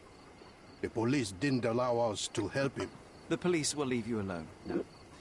I've proven to them that the man who came into the camp died due to his own foolishness. Thank you for standing up for us. Hast recht, Lucy. But nobody would help us without a reason. You're here because you want something. Yes, I do. I need to speak with the girl drawn here. The dead man came for her too. Da ist er. He wanted to take the girl away, but we won't allow her to be hurt again. What do you want from Naylor? Naylor. She was hurt some time ago. I'm here to find the people who did this and bring them to justice. And to find them, I need Naylor's help. Will you let me speak to her? Justice.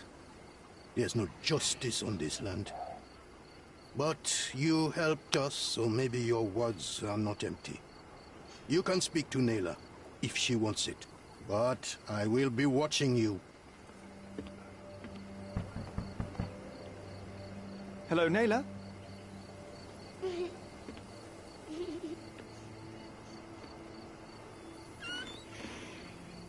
My name is Sherlock. I know someone hurt you. I am here to help.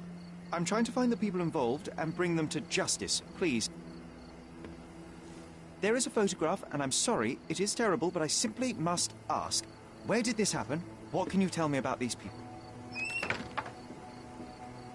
Christ, Sherlock. Naylor, I'm sorry. I'm not very good at this. You come here for me, but you are rude and cruel and condescending. A cross. The man had this cross. Now go away. Leave us be. I do not need another white man's help.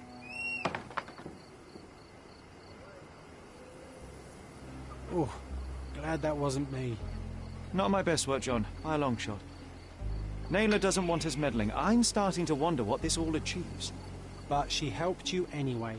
Now we know that maniac's face and the cross he wore, we can still catch him.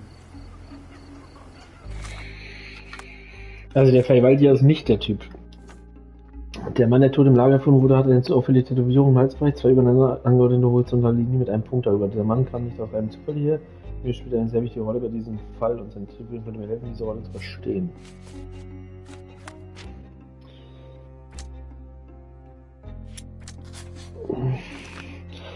Vergewaltiger ist hochrangiger Beamter. Derartige Orden werden für gewöhnlich mit hochrangigen Staatsdienern verliehen. So wie dein Vergewaltiger auf dem Foto. Ach, so ein Kreuz. Ah, schau mal. Das ist mit Kreuz gemeint. Ha! Ich fass es nicht.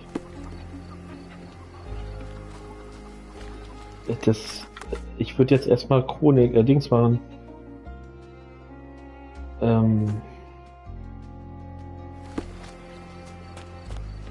Ins Archiv gehen. Help me, please.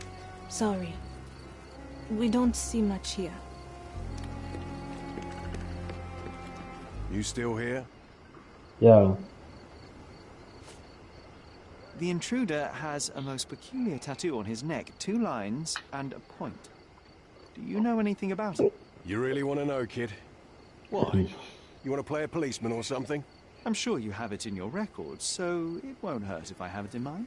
In my records, it's just a tattoo, as it should be in yours. Ah, to hell with you. Suit yourself as to what you're going to do with it. Off the record, though, such tattoos are often connected to a man named Mr. Niccolo Bernadotti. Bernadotti, you say? A respectable businessman in Scaladio.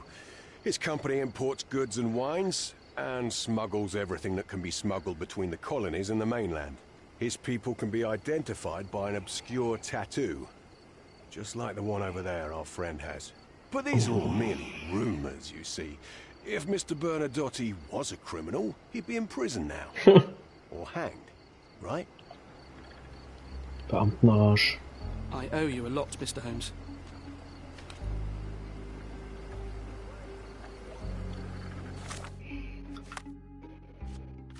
Arschgeige.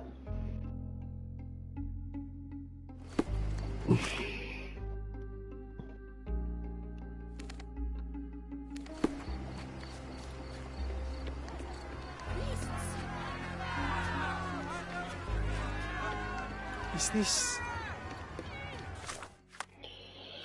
Arschgeige, ohne Scheiß. So, jetzt sind wir wieder in irgendeinem Archiv.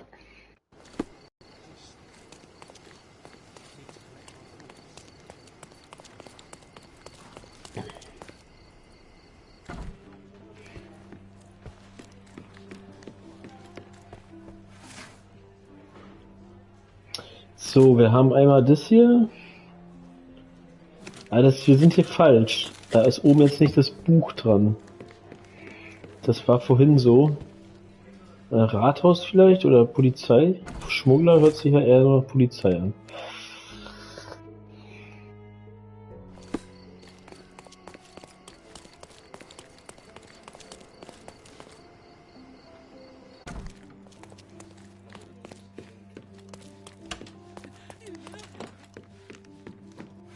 Ja, guck mal, hier ist jetzt das.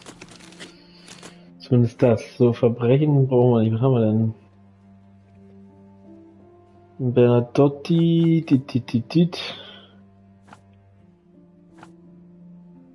Scaladio. Schmuggel.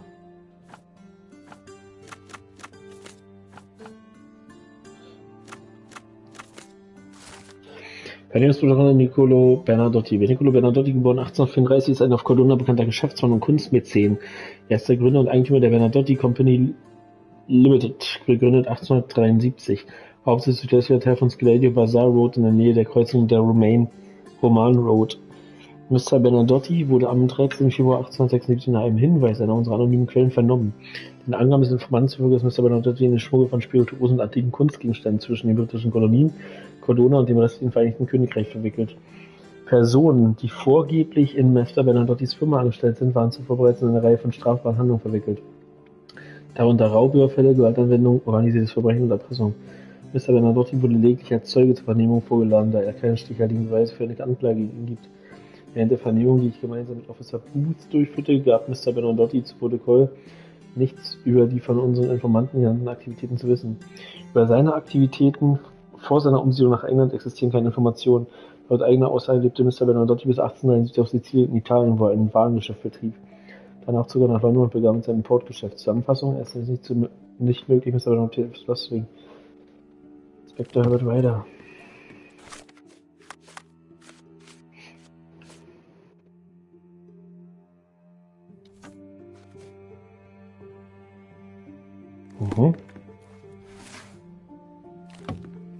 So, für das Ding müssen wir aber nochmal anders gucken.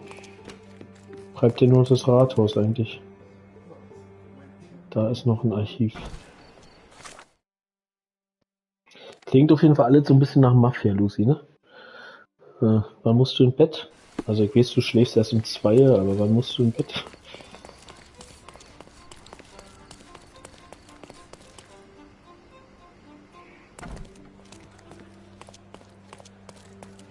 Archive.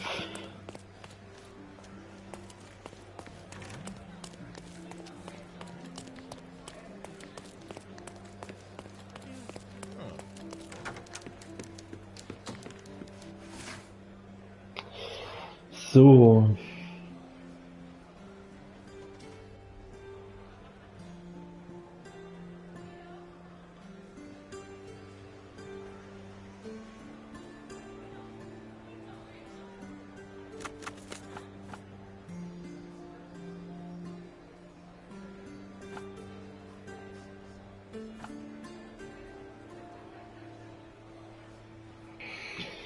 Sonst halte die Fotografie einer Vergewaltigung nach. Ich hatte die Fotografie zuvor Mr. Mercurys Wohnung gefunden. Auf der Zeichnung ist die Vergewaltiger zu den Mann in rotem Anzug mit Schwänzen auf dem Rücken. Lila zeichnete einen auffälligen kreuzförmigen Orden, den sie auf der Brust des Vergewaltigers gesehen hatte. Orden wie dieser werden normalerweise nur hochrangigen britischen Amtsträger verliehen, von denen nicht gerade viele Cordon-Bleu schweigen auf der Insel arbeiten. Ja.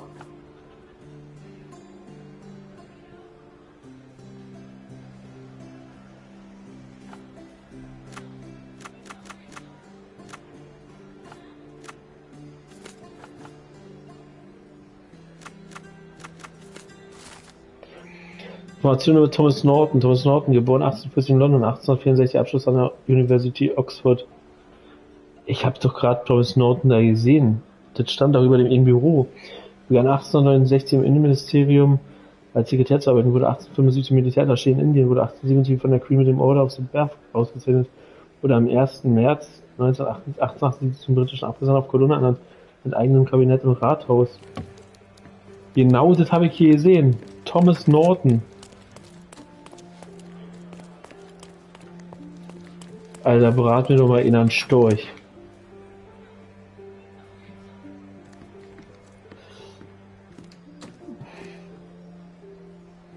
Mein Gott. Hey, mir läuft gerade keinen Rücken runter. Das ist der Vergewaltiger. If you're here on matters of signing up for military service, come back tomorrow. Our department needs to straighten out some business.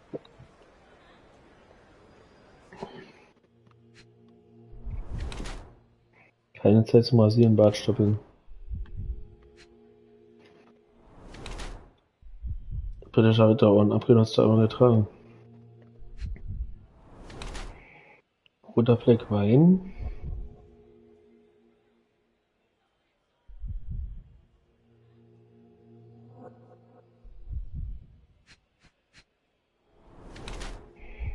Zerknitterte Kleidung, arbeitet immer sehr lange. Gerötete Augen, kein Schlaf letzte Nacht.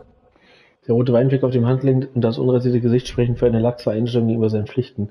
Der Order of the Bath sieht recht abgenutzt aus. Der Mann ist stolz und scheint seinen Orden nie abzunehmen.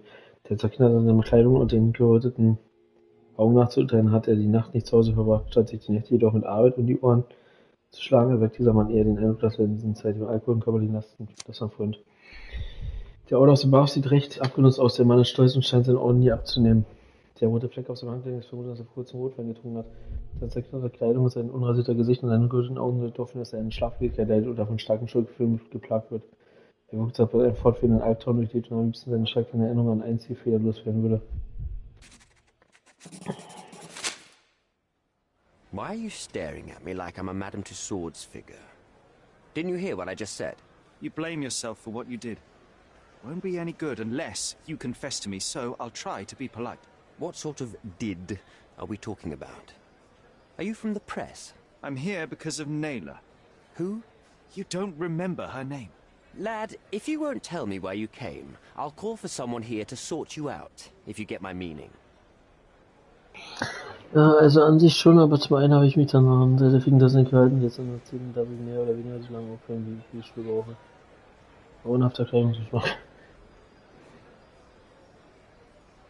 Do you recognize this man? We definitely look alike. But you have the wrong person. Really? Then you won't mind if I pass this along to the newspaper? All right. All right. Is this about money, as you said in the letter? Oh, ein Brief. What kind of sum are we talking about? I've never written a single word to you. Den wollte jemand erpressen. So, that letter, it wasn't from you? Well, it appears that more and more people in the city are finding out about your despicable hobby, doesn't it? You're in the clutches of justice, and very soon they will squeeze you. It's in your best interest to cooperate. Fine. I suppose now we have a nice long talk. Do you drink, Mr... Sherlock Holmes. And I do not. Shame. All the best discussions are accompanied by a glass of whiskey. But out of respect for you, I won't drink either. Respect? That's an unusual word in your mouth, Mr... Where are my manners? My name is Thomas Norton, a British envoy in Cordona on a military mission. So, where do we start?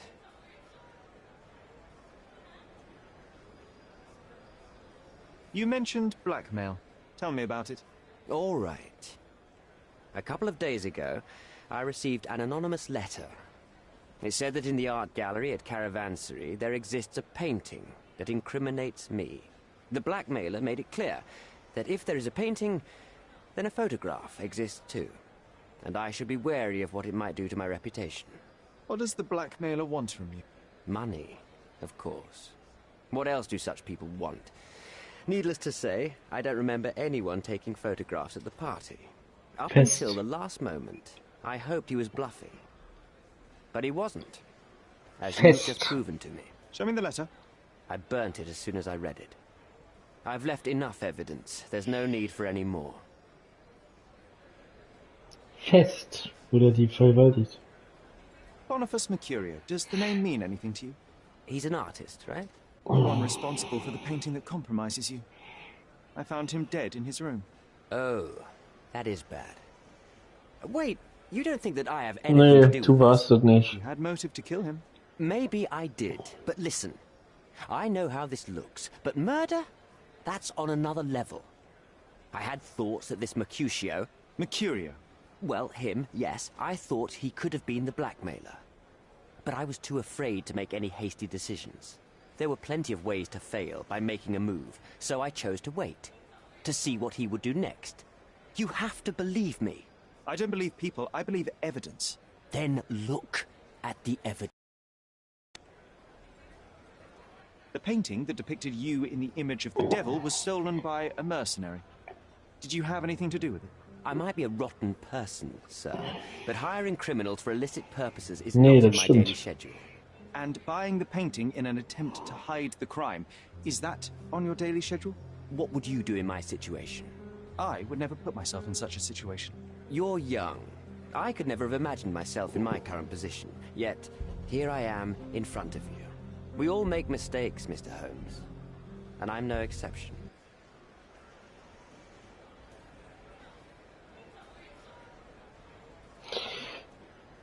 So, let's return to the beginning. What happened at the party? I vaguely remember that night. As usual at such parties, you meet people, you talk with them, they invite you to spend some time alone with them. What can I say? I got myself mixed up with the wrong company, and somebody must have mixed some psychoactive substance in my drink. After that, it's all blurry. I completely lost my sanity. I made a terrible mistake which I regret deeply. You don't say. Do refugee girls often appear on the menu at those types of parties? It's rather rare. So you didn't attend the party to engage in an exotic experience involving a vulnerable woman unable to accuse you of assault? I would never have planned such a terrible thing. What happened was just bad circumstance. Mr. Holmes, I've built my entire career on hard work and uncompromising dedication to the crown. I made a mistake, but I'm not a villain from some cheap adventure fiction. By putting me behind bars, you will benefit precisely no one. Rotting in prison is the least you deserve, but I have a better idea. You will make amends and help the ones you hurt.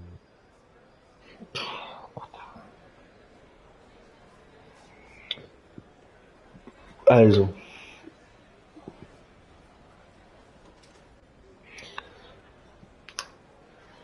Jemand will Geld.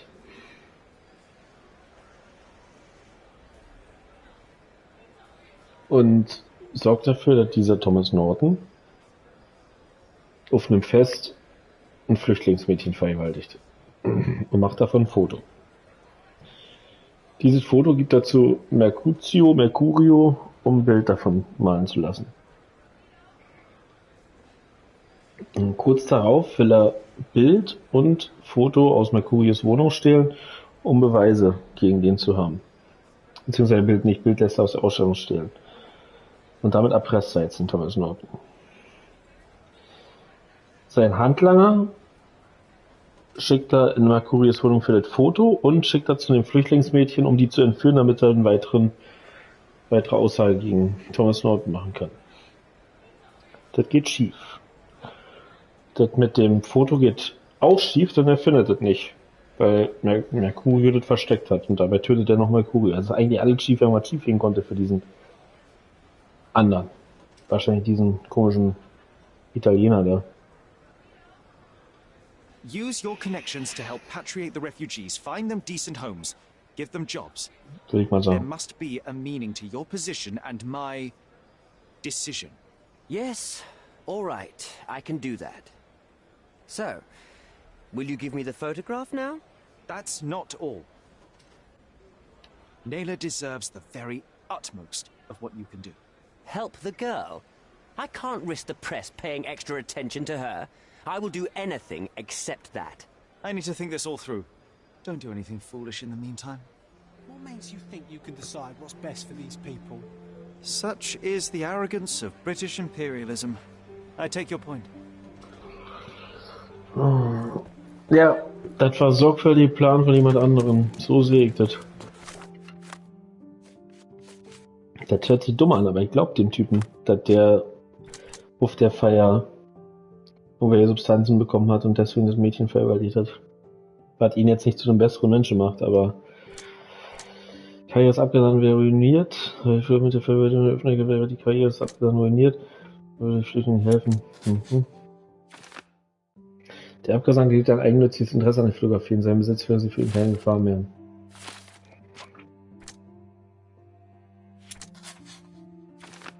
Die Flüchtlinge sind Opfer des unmenschlichen Systems. Ihre Situation muss und kann verbessert werden. Der Abgesandte will seinen Ruf fahren. Der wird ja gut. Machen wir später. Jetzt versuchen wir erstmal rauszukriegen. Der Abgesandte sagt, dass auf dem verhängnisvollen Fest war, wann ihn aber dort Drogen verabreichte und er sich kaum an etwas erinnern kann. Er erhielt einen Brief von einer unbekannten Person, die ihn erpressen wollte, Geld gegen die Fotografie. Der Abgesandte wird heute, dass er wieder einen Einbruch in die Galerie in Auftrag gegeben hatte, noch für den Tod von Mr. Mercury verantwortlich sei. Er räumte allerdings ein, aus Angst vor Verlust einer gesellschaftlichen Stellung versucht zu haben, das Gemälde zu verkaufen. Er hält sich für schuldig und schlägt in Abhang vor, wenn ich ihm die Fotografie übergeben würde, den Flüchtlingen hin. Guter Plan, schlampige Ausführung, definitiv.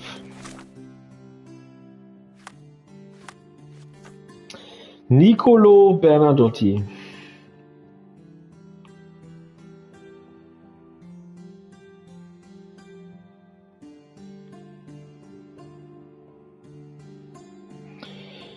Teufels Gelady, Bazaar Road in der Kreuzung mit der Roman Road.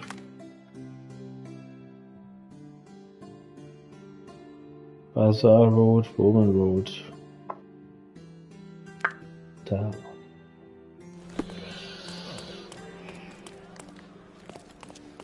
Das ist halt ein ekliger Fall. Also, ne, ist cool, den zu spielen, aber absolut eklige Story.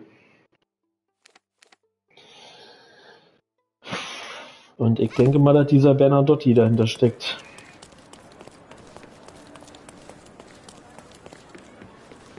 Und zu seinem Schmuggel kommt dann wohl noch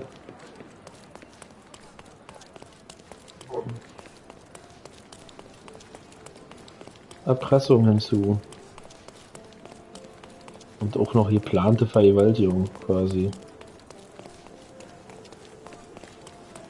Trattoria.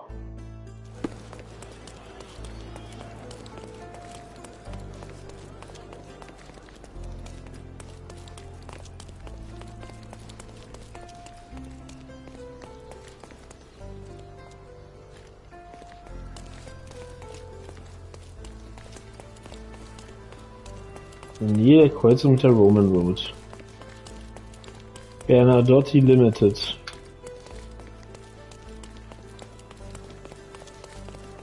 Dann klopfen wir mal an. It seems they're not expecting guests. I won't wait for an invitation, John.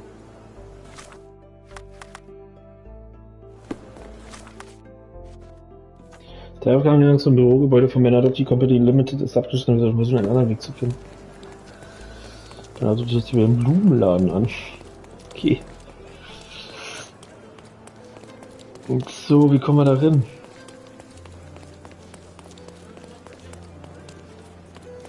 Hier nicht. 2 Seiten rechts und links und Flotter nimmt die falsche. Gut, also 50-50.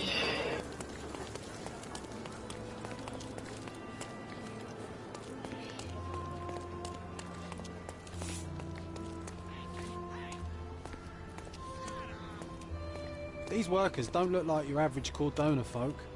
They're refugees. So many goods here. Let's find something illegal.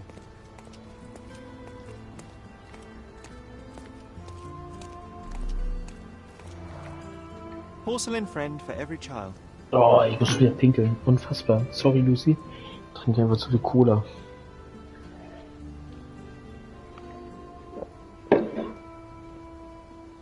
Jetzt gleich.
Ja, dehydriert bin ich nicht, aber ich weiß jetzt nicht, ob Coca-Cola so das Beste zur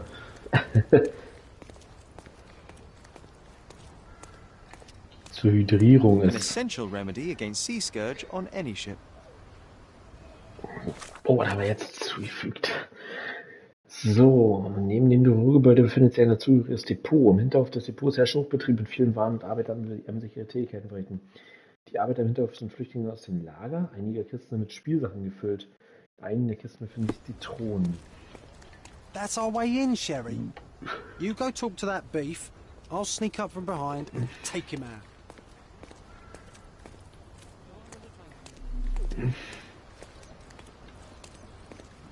Halt. This earthenware came a long way from the Staffordshire potteries.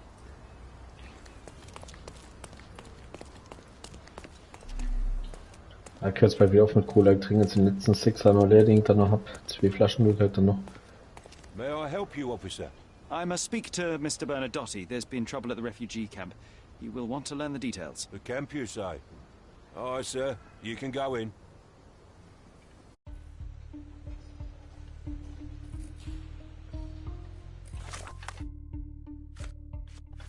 Schon, ein illegaler Schachzug. Stell den Namen sich mein Rat zuerst und schließt. Ich verkleidet mit ohne Blut vergessen das Depot. Ja. Alter, 41 Seiten hat der schon. Sherry, that was almost too bright an idea to enter a bandit lair, not just disguised. Ach, sonst hätte ich jetzt wieder ballern müssen. Sonst hätte ich hier ballern müssen, krass. The silver and treasure, mate. Loads of pirate gold buried somewhere around, just waiting to be found. That's all rot, there's no treasure. But maybe there is. I just need to crack the bloody riddle. Ich dachte, das wäre jetzt hier so ein... That was one hell of a risk, but a lot of fun.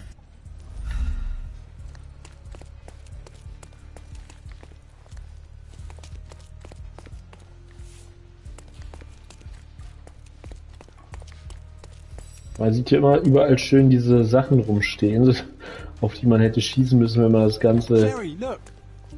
This seems familiar. Ihr Waldbereich gelöst hätte.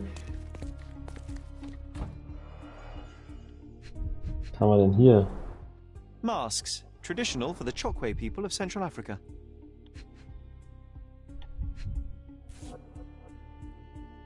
A Dogon statue from West Africa.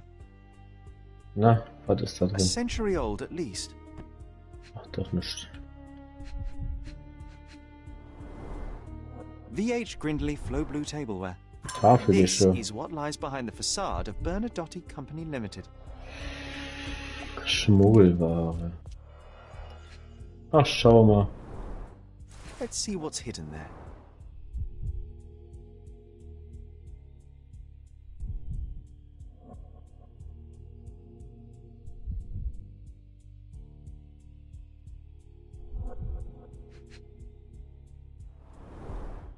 Vogel's stolen painting. Isn't it curious how it developed into a much more interesting case?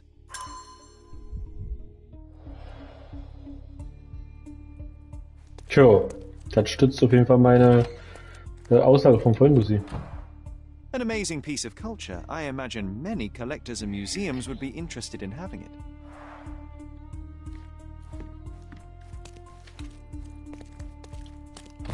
Running late, officer. Your friends left not too long ago.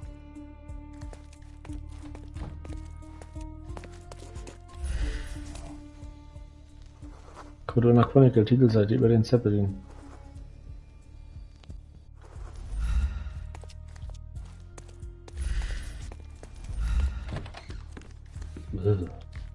Typ Eichen.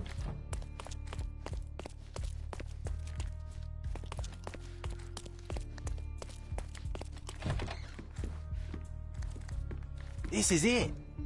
This is where all the magic happens.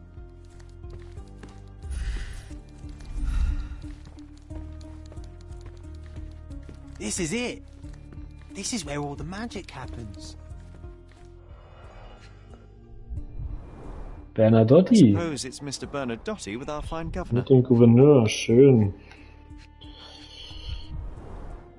1875. It's taken a few years back. John, how many people in Cordona have a photograph with the governor, do you think? Nicht so viel. We definitely don't have one. Excuse me, Mr. Bernadotti is busy right now.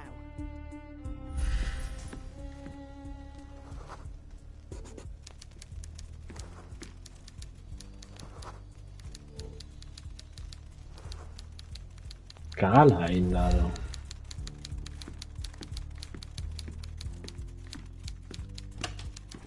I don't know who you are, but someone will be punished for letting you in. First, let's talk. Warte mal kurz. Ach, hier komme ich noch nie raus, oder was?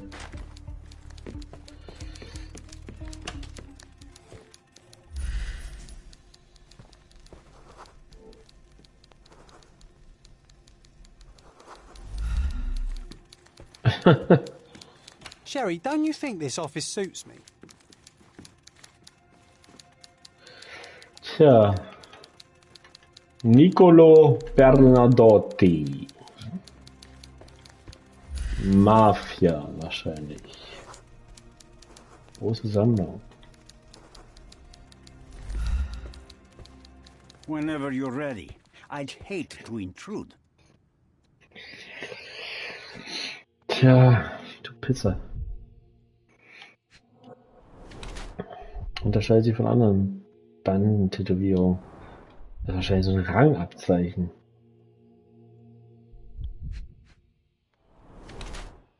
Litt an Mangelernährung, Hautschäden.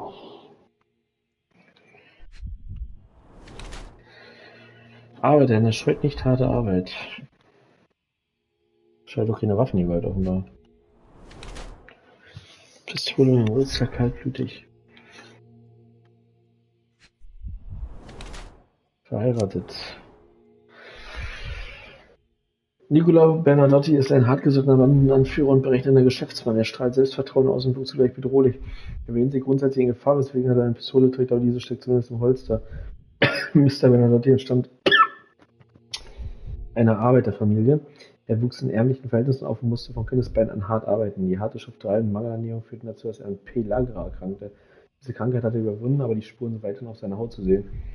Obwohl er finanziell mittlerweile ausgesorgt hat, neigt er aber zur Prasserei, das man seinen vergleichsweise wenig auffälligen konservativen Kleidungsstil erkennt. Mr. Bernadotti und seine Männer haben unterschiedliche Tätowierungen desselben Stils. Die Tätowierungen sind wahrscheinlich ein Kota, der die verschiedenen Ränge einer durchstrukturierten geheimen kriminellen Organisation repräsentiert.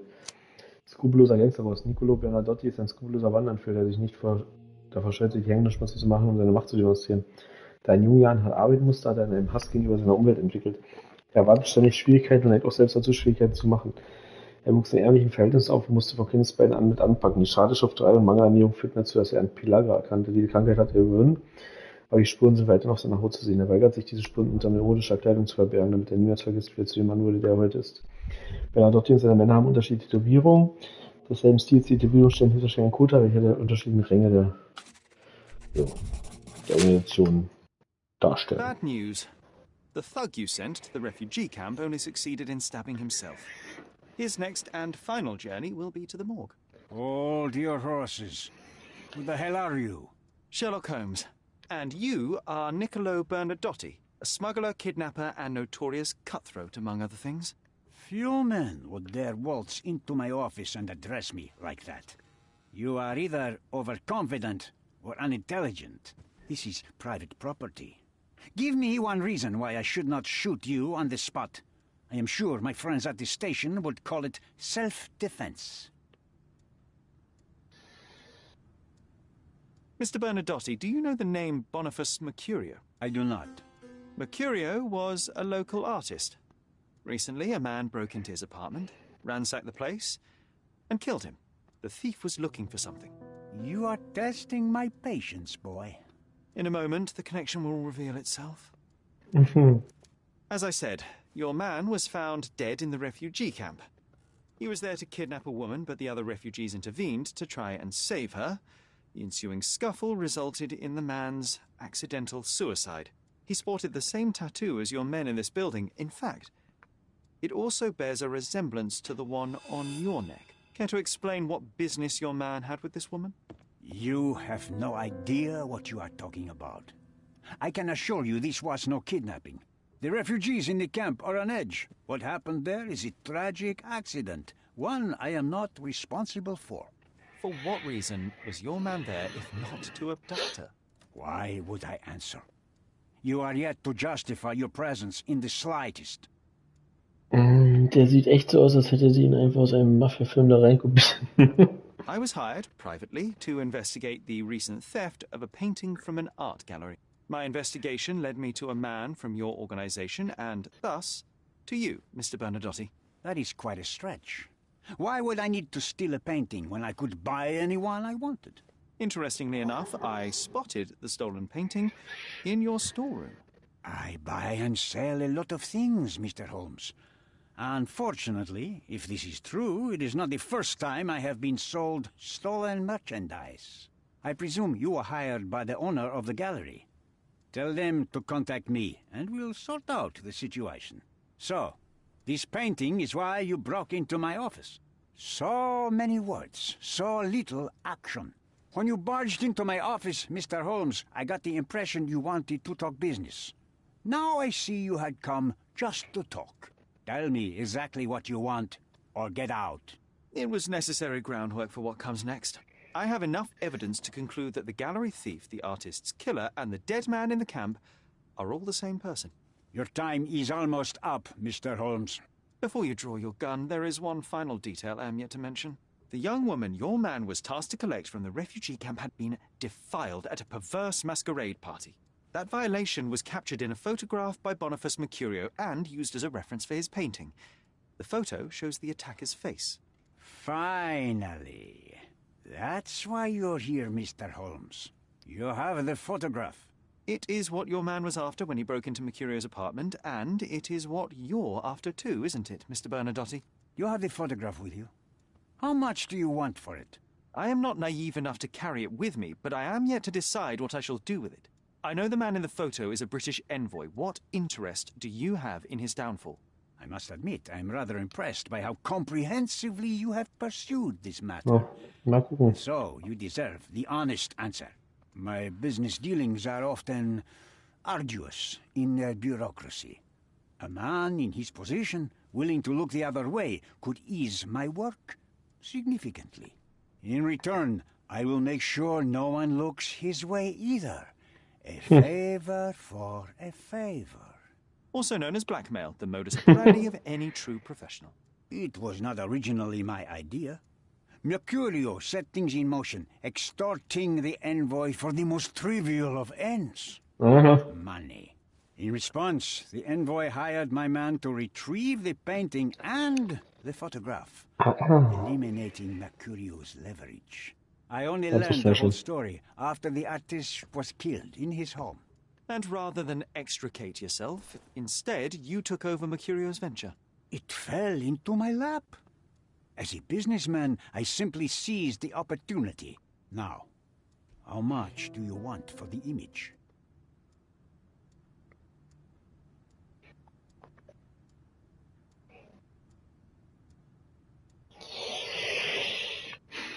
I could not help but appreciate the collection of smuggled artifacts in your storeroom. You have rather diversified your business. Oh, high and mighty of you, Mr. Holmes. Not all smuggling is immoral. I pay generous rates to developing cultures and spread their culture to eager buyers. And furthermore, I supply many immigrants with a taste of home. A very convenient way of thinking. I have traveled wildly, Mr. Holmes. I've seen people in far-flung lands for whom my services are a lifeline. Without them, they would starve. The tax on cargo is often so absurd that it would be more profitable to simply sink your ship than dock it in the harbor. And trust me, I am speaking from experience. Why did you send your man to remove the woman from the camp? Without a photograph, her testimony was the next best thing. Securing her was in everyone's interest. Victims and witnesses all too often disappear. I thought the girl was safer with us. I did not anticipate what would happen at the camp. I saw refugees from the camp at your warehouse. They work for you. I have made certain arrangements with City Hall and the police. Thanks to me, refugees can work and be paid. It's a pathway to freedom. And how much do you save by capitalizing on their cheap labor? I have heard no complaints. They seem happy just to get out of that slum.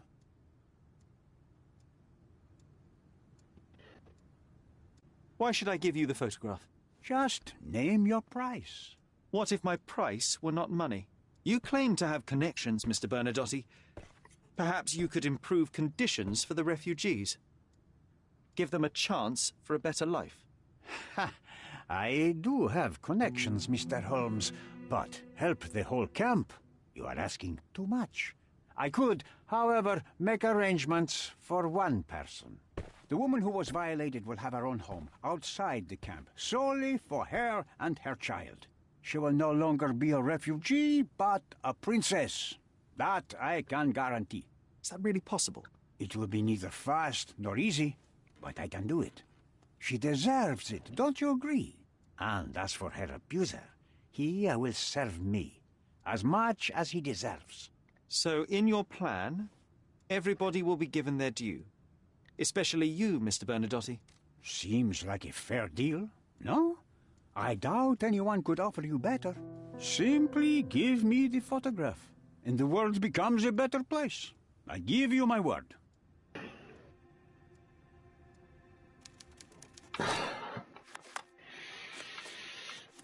Tja, moralische Entscheidung.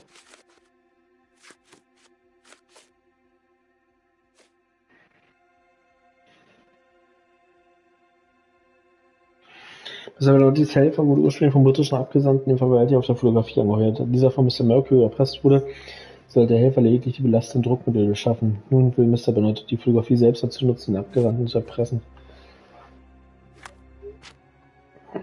Okay.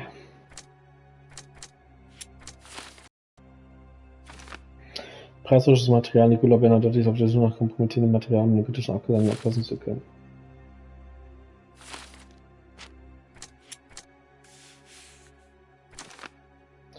Opfer des Systems, Flüchtlingsopfer des unmenschlichen Systems, ihre Situation muss und kann verbessert werden. Nela wurde missbraucht und fast entführt, für muss der bitte Kind gut gehen wird.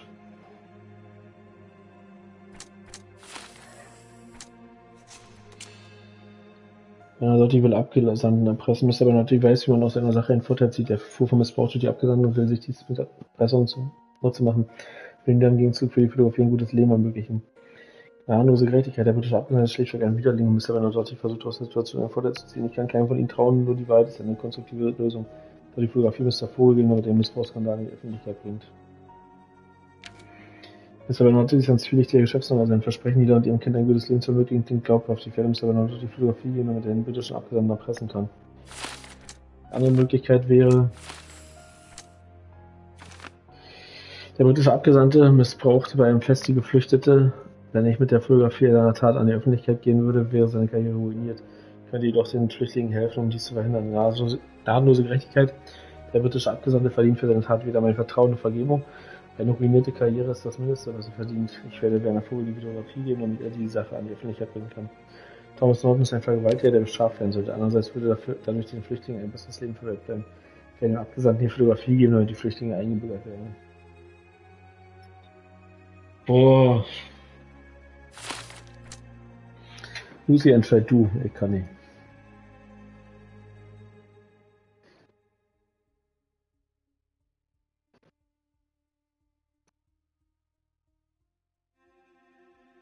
Also wir können entweder den Bernadotte anprangern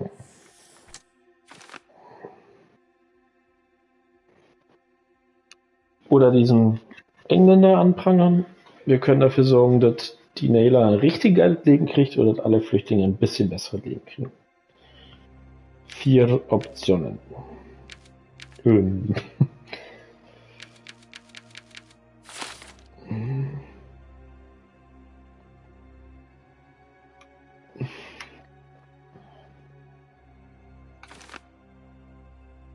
Da ist der Mafia-Typ.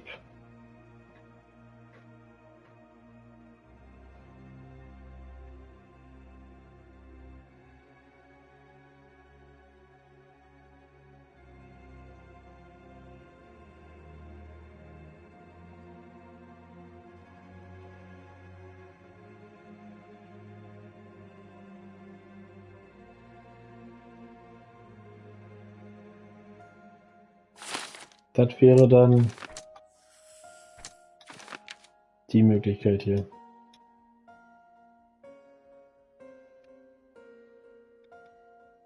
Ja, aber wenn ich allen Flüchtlingen was gebe, das wäre nur die Möglichkeit, wenn ich den Abgesandten aus der Scheiße ziehe.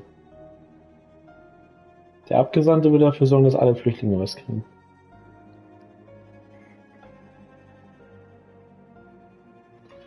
Okay. Das kleine Übel. Thomas Norton ist ein Vergewaltiger, der bestraft werden sollte. Andererseits würde dadurch den Flüchtlingen ein besseres Leben verwehrt bleiben. Ich werde den Abgesandten die Fotografie geben, damit die Flüchtlinge eingebürgert werden.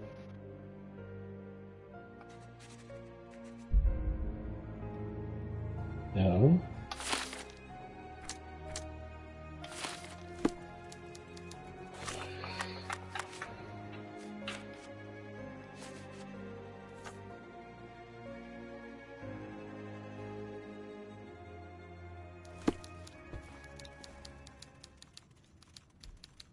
I need some time to consider your offer, Mr. Bernadotte.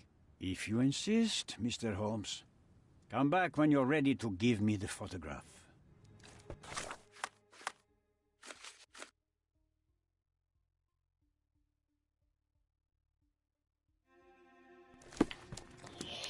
Kann ich springen? Nee. I opened the front door for you. Please, sir, do not linger.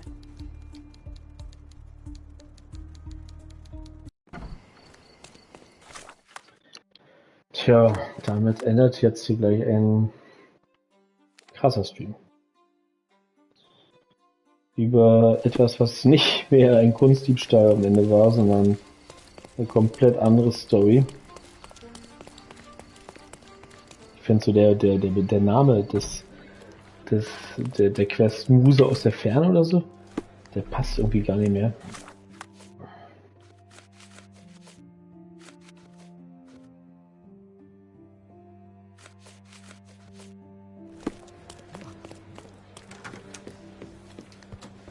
Have you thought it all through?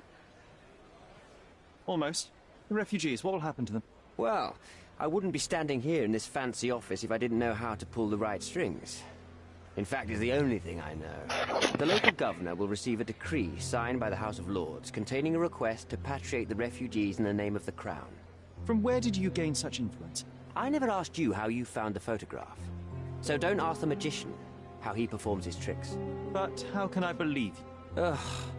I presume you do believe in my selfishness. The initiator of the refugee salvation will be none other than the British envoy, savior and protector of those in need. It's a win situation for me, too. Now, what about the photograph? You deserve to be punished, but the greater good is what matters here. I won't bargain it for justice for Naylor.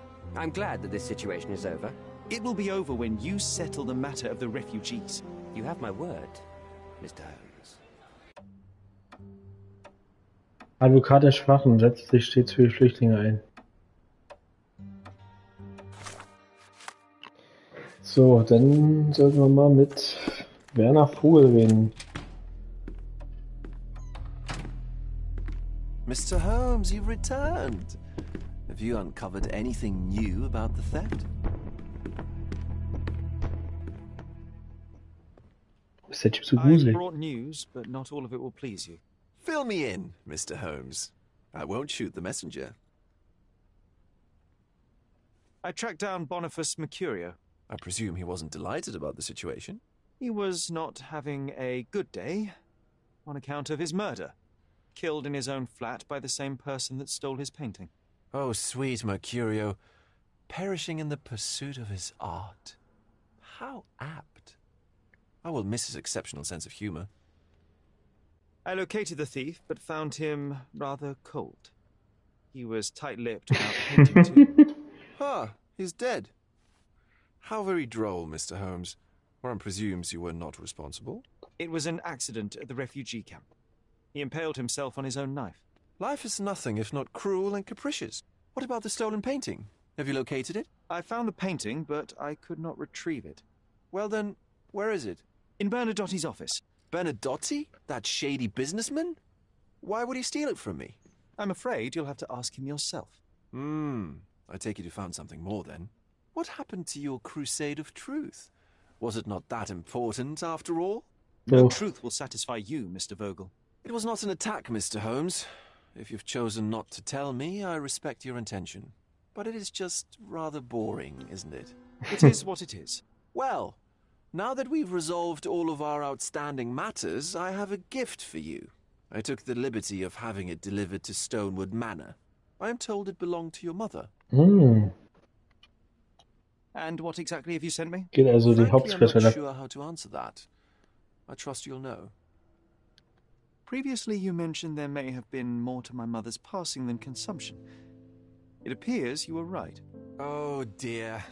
I'd hoped to be wrong. She was unstable, mentally unwell. She required sustained specialized treatment, but her madness persisted. I knew that Violet had disappeared from the public eye, but had no idea of her suffering. I cannot imagine what you're feeling. I'm fine.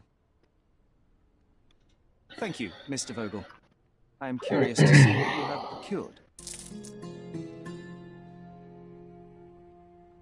Fall abgeschlossen. Puh, und damit, ja, können wir zur nächsten, oder zum weiteren Teil der Hauptquest gehen. Mutterliebe. Bevor wir im nächsten Stream damit aber anfangen, machen wir die Schatzinsel-Suche weiter. Damit es nicht ganz so langweilig ist, kaufen wir noch ein paar Sachen für unser Stonewall Manor. Ein bisschen Geld haben wir wieder zusammen. Da kann ich eigentlich jetzt noch mal kurz gucken, wo ich noch überall was kaufen kann. Also hier unten auf jeden Fall. Erstmal raus hier aus der Galerie. Interessanter Fall auf jeden Fall wieder. Sieht aus wie der Typ, der in dem Film entweder dieser Typ ist, der den Guten hilft, aber illegale Seiten gestellt hat, oder wie er sich am Ende als Bösewicht herausstellt. Ja, das stimmt, der sieht ein bisschen so aus. Naja, so ganz koscher ist er auch nicht, aber er hilft uns bei dem Geheimnis der Mutter und... Extra, extra! Vengeful mermaid reeled in! Eliza accused of poisoning and drowning fated sailors! Interested in some Cordona news? schon wieder zu Fehlzeiten. Meerjungfrau ins Netz gegangen. Check the front page. You won't regret it. So, wir haben Meerjungfrau ins Netz gegangen. Nach der kaltblütigen Ermordung dreier Matrosen wurde die Meerjungfrau von Cordona endlich gefasst. Bei der Aufarbeitung der Mordfälle mussten die Beamten in trüben Gewässer fischen. Laut Polizeiquellen kam ans Licht, dass es Elisa Esposto genau auf diese drei Männer abgesehen hatte, da sie zuvor von ihm missbraucht worden war. Nachdem die Meerjungfrau für den Wein ihrer Opfer Gift beigemengt hatte, brachte sie dazu, ihn zu trinken. Anschließend warf sie wehrlose Matrosen ins Wasser, damit sie ertranken, um ihr Verbrechen zu vertuschen. Abermals hat die Behörde dem jungen Sherlock Holmes zu Dank verpflichtet, aber eine Vorgehensweise der Mörderin ein Muster erkannte, wo alle nur andere tragische Unfälle sahen. Eisiger Empfang der Flüchtlinge. Plötzliche Entscheidung des britischen Abgesandten auf Cordona, Dutzende Flüchtlinge die Staatsbürgerschaft zu verleihen, schießt bei der Bevölkerung auf wenig Verständnis. Viele Bürger wurden dazu befragt und die Argumente waren stets die gleichen. Die Angst vor einer höheren Kriminalität und der langfristige Niedergang der Inselkultur, weil stets beteuert wurde, dass diese Bedenken nicht einer rassistischen Grundhaltung geschuldet sind. Die Spannungen hatten jüngst zugenommen, als im Flüchtlingslager eine Leiche entdeckt worden war. Die Polizei bisher nicht viel zur Aufklärung beitragen konnte. Ein Sprecher der Polizeibehörde ließ lauten, dass man von einem Streit zwischen den Opfern und einigen Flüchtlingen im Lager ausgeht, wobei jedoch kein Tatverdächtiger ausgemacht werden konnte. Die neuen Bürger Cordonas werden vermutlich nicht viele Freunde in der Stadt finden. Der Mitglied des Stadtrats, das namentlich nicht genannt werden will, fand die folgenden Worte: Wer mit offenen Armen empfangen werden will, sollte sich nicht vordrängen. Ah ja. Das ist nur die Hilfe, die die brauchten. So. Landscapes and portrait. My goods will bring. Enjoy your purchase. 30, Alter. Teurer Scheiß hier. Ah, schau mal hier. Neue Aufgabe im Cordona Chronicle. Da oben haben wir noch einen Stuhl. Nach Norden müssen wir. Also da gibt es auch noch einen neuen Fall für uns. Den können wir dann beim nächsten Mal machen mit der Schatzsuche. Das wird bestimmt ganz spannend werden. Was liegt denn jetzt hier hin? Nicht auf die Brücke scheinbar.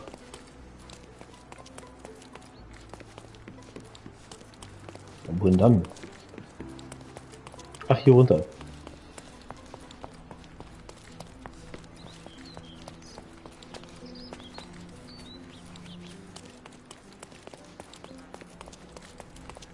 Refresh your interior. Pick what you like. My goods will brighten up your house. Enjoy your purchase.